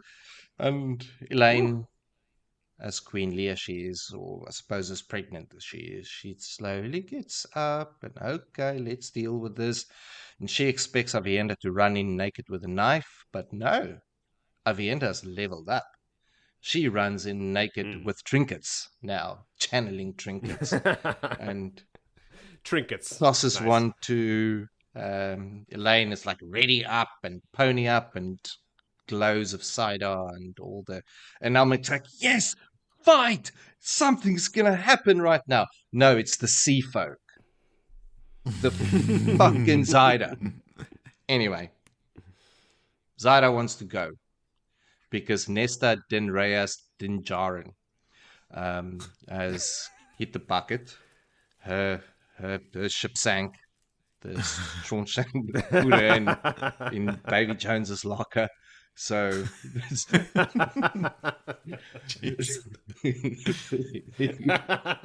so sympathetic. Yeah. Typically, in the way of the Seafolk, they all have to get together, vote on a new one, and then bath together. So there's bathing, a lot of bathing references. But Zyda Din Karinda has to go, and she needs to bath together with the new leaders. And if the light wishes it, one of them's going to be the new mistress of the ships. What's the mistress of the ships? Elayne, not stoked of this because, as we've mentioned, these Windfinders that is going to be taken with her is needed for. So we understand out of a strategic point of view, if Elayne doesn't have these Windfinders, she cannot open gateways. If she can't open gateways, the siege of the city will work. So she has to be quite deftly and deal with this. But she says, all right, let me get some clothes on. We'll meet and we'll talk and we'll have this negotiations. Note on the new page, nothing about this is exciting. Not wrong. Counter proposal, Vil. Counter. The prospect of the Windfinders leaving is pretty exciting to me. Yeah, but they don't leave. They always they leave 9 behind but like Zyda leaves. Yeah, Zyda. Yeah, we used to work with a girl called Zyda. And I used to work with her sort of kind of during the period of reading this, and I didn't like her. So, anyway, let's move on. Was it because of the book? Or No, she was just a terrible human being. Yeah. That old chestnut. Yeah, some people just aren't nice people. There's a couple of those around. But I believe people have said that of me. That hasn't hurt my feelings, but I mean, I'm not there to please everyone. Now, Okay. Elayne is aware that these girls can't leave, as I mentioned, and they can't go spreading the news of the bargain to all the Aes Sedai, because then there's a lot of chirping around, and not everyone knows the story. So she puts in formal meeting stories and says, "Oh, cool. Let me robe, clothe. We'll get some tea. You can have some mulled wine or whatever the heck you want to drink. Salt water from the ocean, being Windfolk." And then they'll do it. Zyda agrees, and this gives Elayne time to start really thinking about the request, right? The bargain. Who was the bargain made with? The bargain was made with someone in Davy Jones's locker now. So does that change the bargain?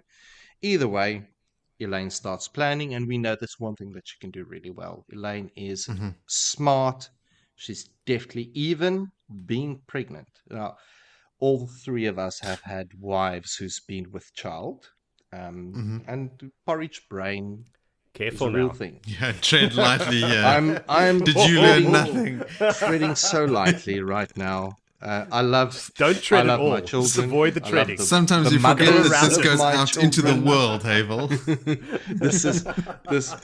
But having gone through 3 pregnancies, Jody, you've had 3. Moritz, you only 2. My wife has. I was not involved. You in hope that you were capacity. involved in some capacity. I was involved right at the beginning.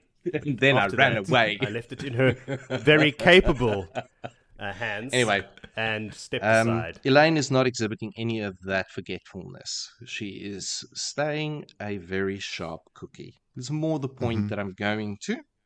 Anyway, Okay. the Took deal. a dangerous path to get We there. get to the point Gotcha. now that we are in the smaller sitting room, and fires had to be lit in haste, and it was still cold, and no one thought they were going to use the small sitting room, but then the small sitting room was the one with the packed fire, so maybe it makes sense to use the small sitting room. Also, the small sitting room is in the east, and the wind is coming from the south, so it might be a little bit more protected. I don't know. I feel like they could have written a lot more things about the small sitting room. It's a decoration. There's no notes about the decoration, only the fire. Anyway, No wall hangings? didn't even talk about the bizarre. tapestries. Just the fireplace, and it was cool, and it was smaller. Anyway, I feel like a ball was dropped in this very... Morris is just keep holding it together. I'm tuning out. Anyway... That what that expression is. Elayne goes, she slows down, and she handles everything with grace, where Aviendha doesn't have that sense of grace with her, because when the deal starts off, and now one of I think of the Windfinders, Chanel is her name, Chanel, something like that. Her and Aviendha has had run-ins in the past.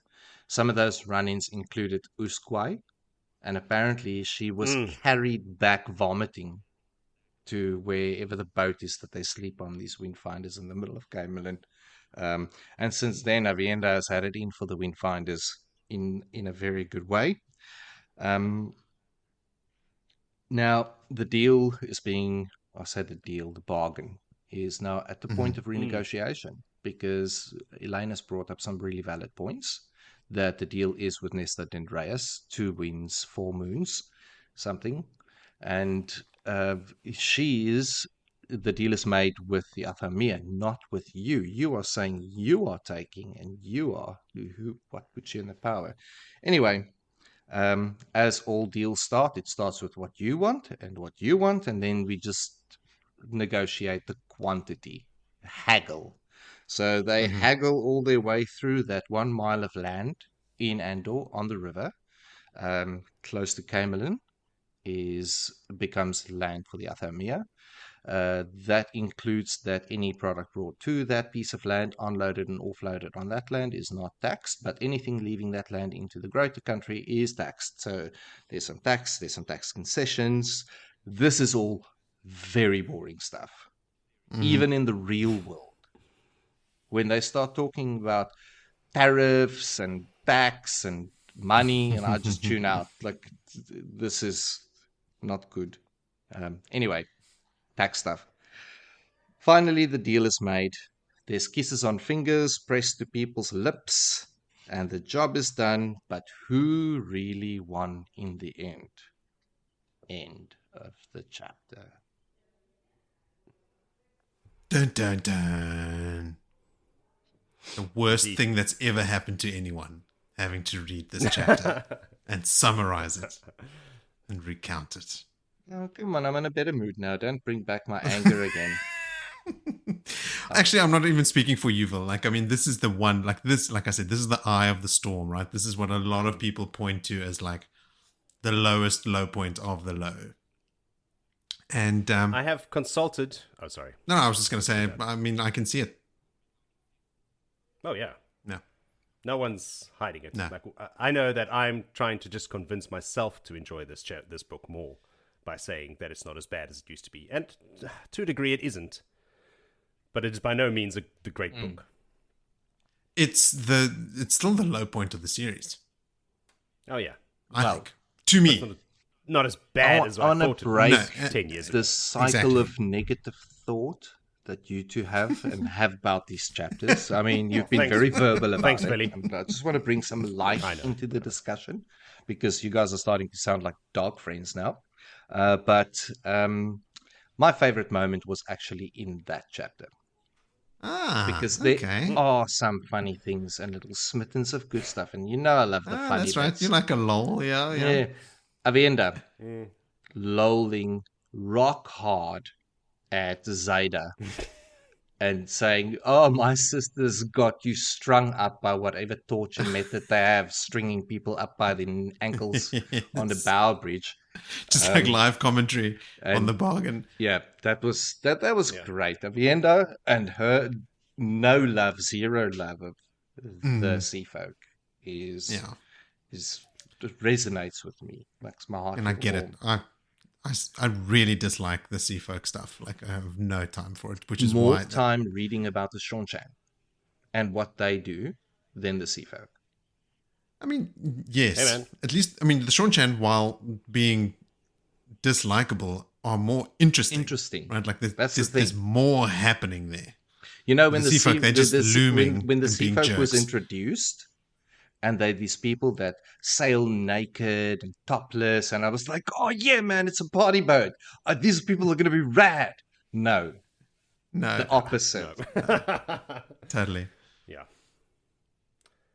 I have found the text regarding the Aes Sedai rings. So they're talking about all the trade that's coming in, that they're making gateways and all of that. Particularly since they believe the kin who accompanied the Windfinders were Aes Sedai. Not that any real attempt was made at deception, but great serpent rings had been made for kinswomen who had passed their tests for accepted before being put out of the tower. And if anyone drew the wrong conclusion, no one actually lied to them. So great serpent rings had been made for the kin who had passed their accepted test and then put out of the tower. Yes. So the put out of the tower bit says that they had the ring and then they were kicked out. So my question was, if they were kicked out, Phil, if you were kicked out rather than running away, I would assume that I'd take the ring back. I would assume There's no way they're sending a woman out into the world with a great serpent. It says it in there. Jody said that it says the rings that were made put out of the tower. That were put out of the tower. What Jody is saying is that those rings were made now. Rings were made for women that were put out of the tower after passing their accepted test. Okay. Before they sent them out now to go make gateways and stuff, if they had agreed to go back into the tower and they had already passed their accepted tests, they were given back their rings. That's a good pickup, Joe. That's even more bold than what I thought. I thought Elayne was like playing with fire, dicey, just like letting it happen, but like making the rings and giving them to them you can't really plead ignorance there. Maybe you're drawing from the chapter I had where Elayne gets back and she's having that conversation with Merilel and Carrie-Anne and stuff, and Carrie-Anne is very anti the if they leave, they were talking about leaving the tower because of the channeling event, or leaving the Camelin because of the channeling event, and they must take the kin with them. We can't have those women running around making gateways with Aes Sedai rings, pretending to be Aes Sedai and giving us a bad name. So maybe confusing it with that they were pretending to be Aes Sedai, but they're especially not. Like, they are aware of it. Elayne gave them the rings. And if anybody wants to believe what they want to believe, no one's going to stop. I didn't realize that they had the rings made now. I thought that they had some rings left over, probably from the woman that ran away, but you said, like, the quote is actually women that were put out of the tower after being accepted. And I don't know, like, do you believe, maybe some, but I don't think if you run away from the tower and you already have a ring, you would take it with you. Or keep it for that long. Melt it down and sell it. Yeah, like, if you're going to run away from the tower, leave your ring and then skadoodle. Or skedaddle. I always say skadoodle. My son likes to point out my errors. Okay, what else did we have here? For this one, I've got a couple notes here. Let's see if they're worth anything. Just that this bath scene is obviously quite infamous in the fandom. Bath? Well, just the whole scene, right? Like, yeah, the chapter with the bath. And people often the bathing is like the thing that people online refer to as shorthand for this chapter and the scene. You look confused, Jody. Okay. Yeah, I'm like, people talk about this chapter like it has shorthand and everything. Yes. Really? Yes, because it is like, it's the one that people point to and they go, "What the fuck was the point of that?" You know, like, why did we have 3 chapters in a row that basically span a couple hours and culminate in just 2 people having a bath and having a think? You know, like, that's basically what happened. So right. So it's not famous; it's infamous. That's what I said. That's what my note says anyway. All right. Well, I believe your notes. I think what softened the blow for me this time, and why I'm not so anti it, is obviously because I'm actively trying to not come into it with a bias beforehand and to just read it and absorb it at face value. And I think the way that I read it, like, I was on holiday in the summer, like literally sitting by the pool and like just excited about reading the Wheel of Time. So I was just forging ahead, right? So I'm not dwelling on this. I'm not sitting on it. I'm not making notes about it. I've got my highlighter out. So like, if I see something interesting, I'll highlight it and I just keep reading. So it's a much more enjoyable way of just like getting through it, right? Like, because I mean, I know that there are patches, and not just in this book, in lots of the books, if not all of them, there are patches where you have to, like, you know, get through your apple carts and you have to get through your, you know, Dark Rand chapters, and there has to be, by necessity, lulls for the peaks to be more enjoyable, right? And for the setup and all that stuff. It's a really valid point. It put myself into my perspective of going through these chapters.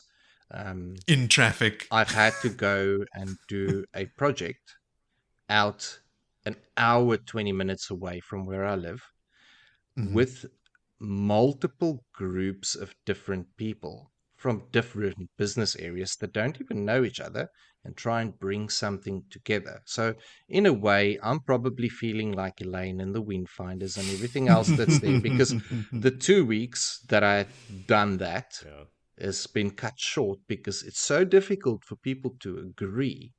So I lived that life for the last 2 weeks, and then I listened to people in that life.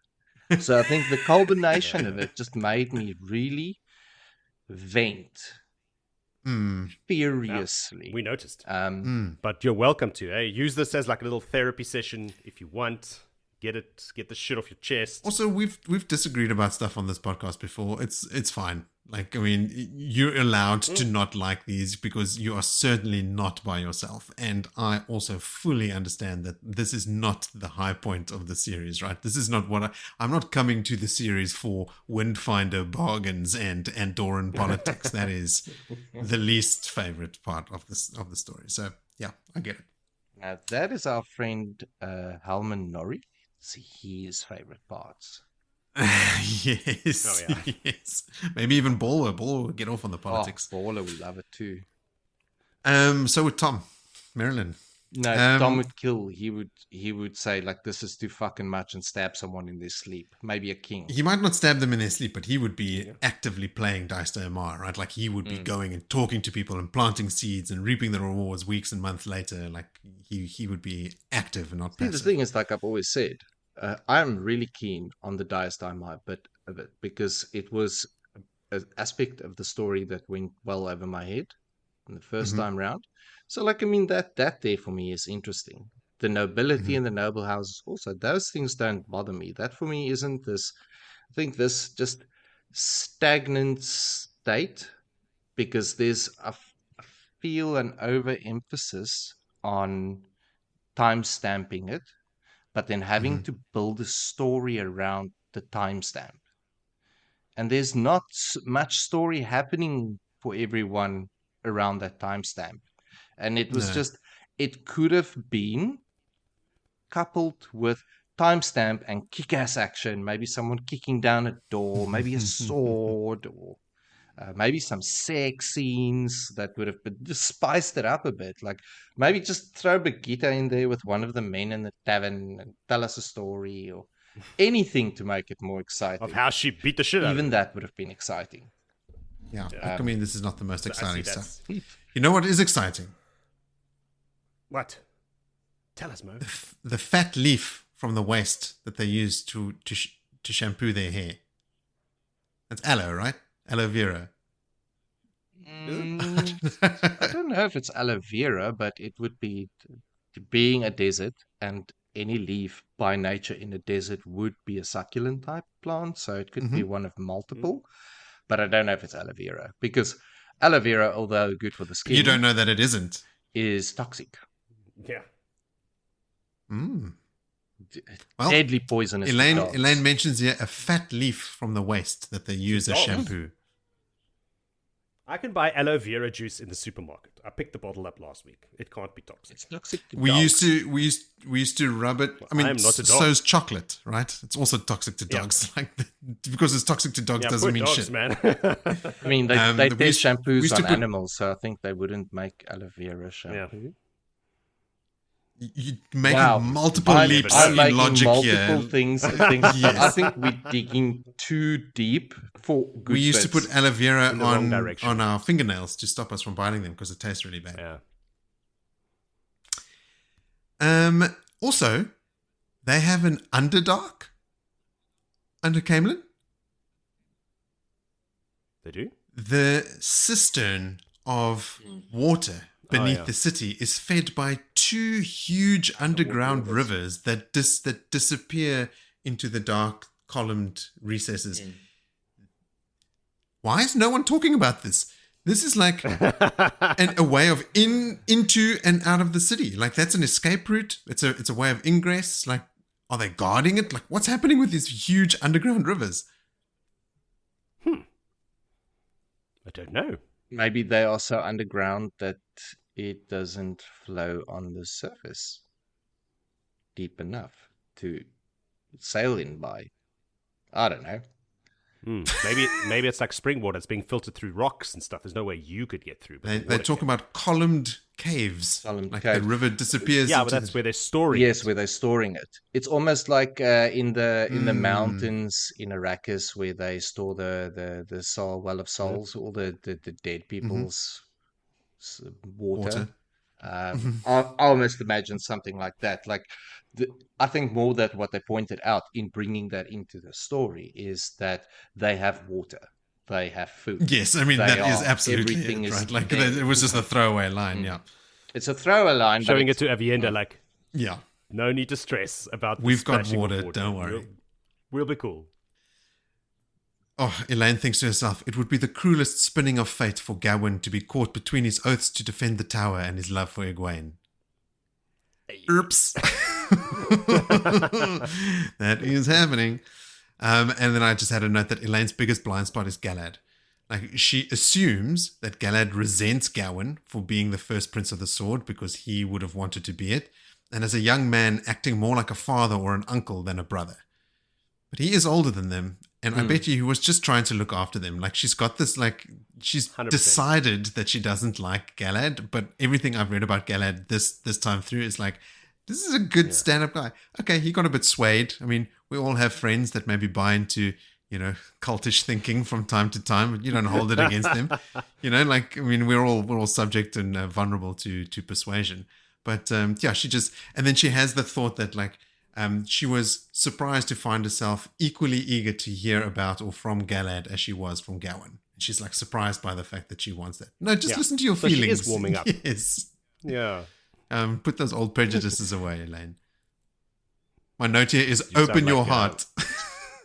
I was about to say you're starting to sound like a Jedi master. It's more like a hippie. Listen to your feelings. Elayne speculates that there might be an Aes Sedai in Aramilla's camp pulling the strings from the shadows. I can't remember if this is true or not, but we'll keep an eye out for that. That is true. Is it? I don't have any proof, and you don't need it. Okay. There is 100% an Aes Sedai in that camp. I mean, there's 2 in Masiba's camp. There's got to be 1 in this one. They're everywhere. I have another pop quiz for you guys. Uh-oh. Do you remember the difference between Zyda and Hareen? Because they occupy the same space in my mind. Super, super unlikable Seafolk. Oh, wow. Those are 2 different people. You're right. They are. Hareen is the one whose sister is a Windfinder and is traveling with Cadsuane and Varen and those guys to farm mating and like has to be put in her place all the time because she's super, super demanding. Zyda has been up here in Camelin the whole time with the other Windfinders and is the one that turned Nynaeve upside down or had her turned upside down by the Windfinders. You know, like they're both just like equally unlikable, but 2 completely different people in 2 different parts of the world right now. All right. Thanks for the update. I did not know that. And then my last thought was just like, why is Elayne so married to the Windfinders having to create the gateways? Don't they have like hundreds of kinswomen? And yes, I know the kinswomen aren't all strong enough to make gateways, but they can link. They know how to link. They know how to make circles. They can channel gateways between them. I think they just need so many gateways to feed a city. But at the end of this bargain, they keep 9 Windfinders. Hey, it's better than no Windfinders. Yeah, but I mean, they got 9 kinswomen plus. Yeah, but I don't think they're strong as these Windfinders. And they've been using the Windfinders anyway. They've been the primary gate makers. So she doesn't want to lose them. And also, I suppose it keeps the Windfinders busy. Out of her hair. I don't know. I'm going to go read it out. And then my final note in big bold letters. What is the point of this chapter? Yes. I mean, on this one, less so than the others, did I get anything that sort of like adds to the story in general, apart from the bargain itself. But I mean, Willie mentioned this, like we don't need to know the ins and outs and the exact sort of stipulations of the bargain, especially when I will speak for the entire readership, not invested in the Seafolk whatsoever, right? They are just a nuisance. So this one, more than any other, I was just like, oh, okay, at least I got through it. And it didn't annoy me while I was reading it. It's only when I try and go back and try and find something out of it, I'm like, what was the point of that? Because like I said, when I was reading it, I was just charging through, right? Like this was just another stop along the way. Do you have any notes or do we have any thoughts on the sisters that are staying at the inn in the Silver Swan? They keep mentioning them. Are they like fence sitters? They are thought to be at this stage by Elayne, because it's in her mind that the questions are raised, that they may be some of the sisters that are on the fence. Yeah. They are not Tower sent. We don't know that for sure. We don't know who they are. But they are coming and going. Because there's somebody in there mentioned Cadsuane, one of those Silver Swan sisters, and she was told to shut up. So is Cadsuane there? Is she one of the sisters that's coming? No, Cadsuane has come is or will with come? Rand. Yeah, but she can travel now, so she can be anywhere she wants. Remember that wise one, the baddest ass of all the wise ones. I've forgotten her name. My apologies, wise one. Sulin. That's a maiden. Sulin's a maiden. Oh, for fuck's sake. Oh, Grey. I'm not the only one. Oh, gosh, lady. It's not Bear. It's the one that's even older. It's something with an S as well. Soralia. Jesus Christ. Okay. That was Woo! shameful.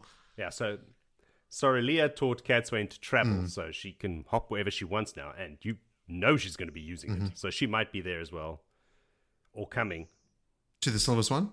That they've till the Silver Swan. So she's going to be one of them. So I don't know if those are the... Because they were talking about, like, the yellow went south toward Far Madding, and the brown heading east. So they were talking about 2 Aes Sedai that left. One of them went to Far Madding, and then there's talk of Cadsuane. So, Yeah, wonder. Anywho, it's like, why would an Aes Sedai be going to Far Madding? I mean, Caemlin's a big place. You would- There's a lot of Aes Sedai. Aes Sedai are going to be in different places. Is it that weird? They might not be affiliated. Yeah, but they're not in the palace. They don't want to be associated with Elayne No. being a rebel. So that could be it means they're either tower or fence. It is. Fence. Cadsuane Anyway, so we don't know sent anything about those them. sisters to the Silver Swan, according to Google. Is that what you Yeah. just Googled? Oh, right. Cadsuane and the sisters at the Silver Swan on Dragon Mount. It's mentioned a while back that Cadsuane was in control of the Silver Swan and was asked No. by... Anyway, more editing. Sorry, Morris. Sorry, I brought it up. Well, Joe, one thing that you can bring up is the favorite moment that you picked from these chapters. Talking about bringing up, I did mention Did you that there vomit? was a little bit of vomit. And that is my favorite moment. Where Doily McShitface gets put in his place in front of everyone. Because it's slim pickings in these chapters for a favorite moment. It is. Second honorable mention, that young boy with the fluff on his face gawking at the walls inside Caemlin when he arrived. the walls inside the Queen's stable.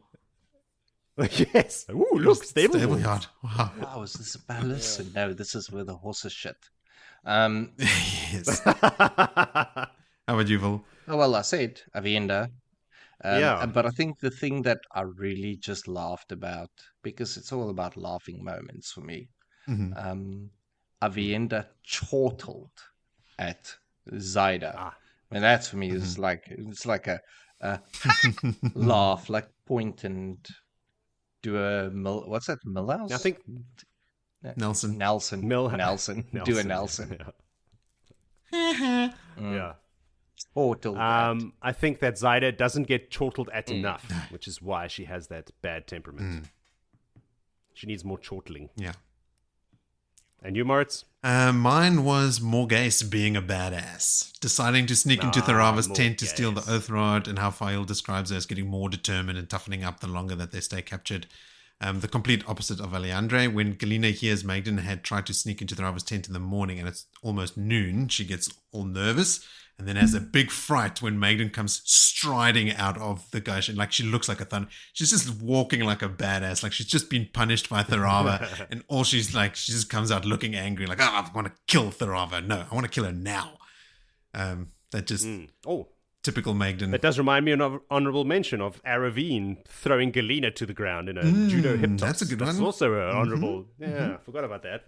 I made specific mention of it and wrote it down in my notes. Good man. Still, I forgot. I also have another honorable mention. It is Aviendha saying to Elayne, I think I will learn a great deal about being a wise one from you. High praise indeed. Nice little statement. Yes. Slim pickings, very small little inconsequential moments that we've picked here. Hey? Like just someone's vibe or how they're talking or a chuckle. Where's Matt when you need him? Yeah. There's never a shortage of favorite moments if Matt's in the chapter. No. There's never a shortage of favorite moments from our listeners either, who can send them to us via our website or via Blue Sky or X or any of our social media accounts. Oh, Jody, you don't even know we've got a Blue Sky account. It's been in our... I don't even know what Blue Sky is. It's the Twitter alternative that everyone migrated to after Twitter became X. All right. But our website, bloodandashespodcast.com, is where you can leave not only a text message, but also a voice message that we can play on the show, and you can go buy a t-shirt. Once you've left us a message and rated and reviewed our podcast on your favorite podcast app, you can pull closer your copy of Crossroads of Twilight and prepare for next time on Blood and Ashes, where we will cover chapters 13 through 15. Oh, yes.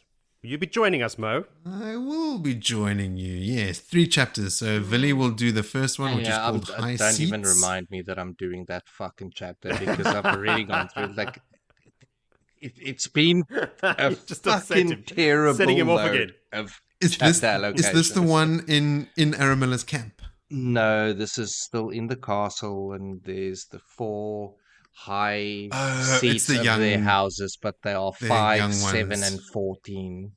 And Yes. I'm never washing my Hey, if cheek you wanna again swap because she chapters with kissed me- it, and like just little kids. Oh, high seats. Yeah. All right. But they declare. Yes, they do.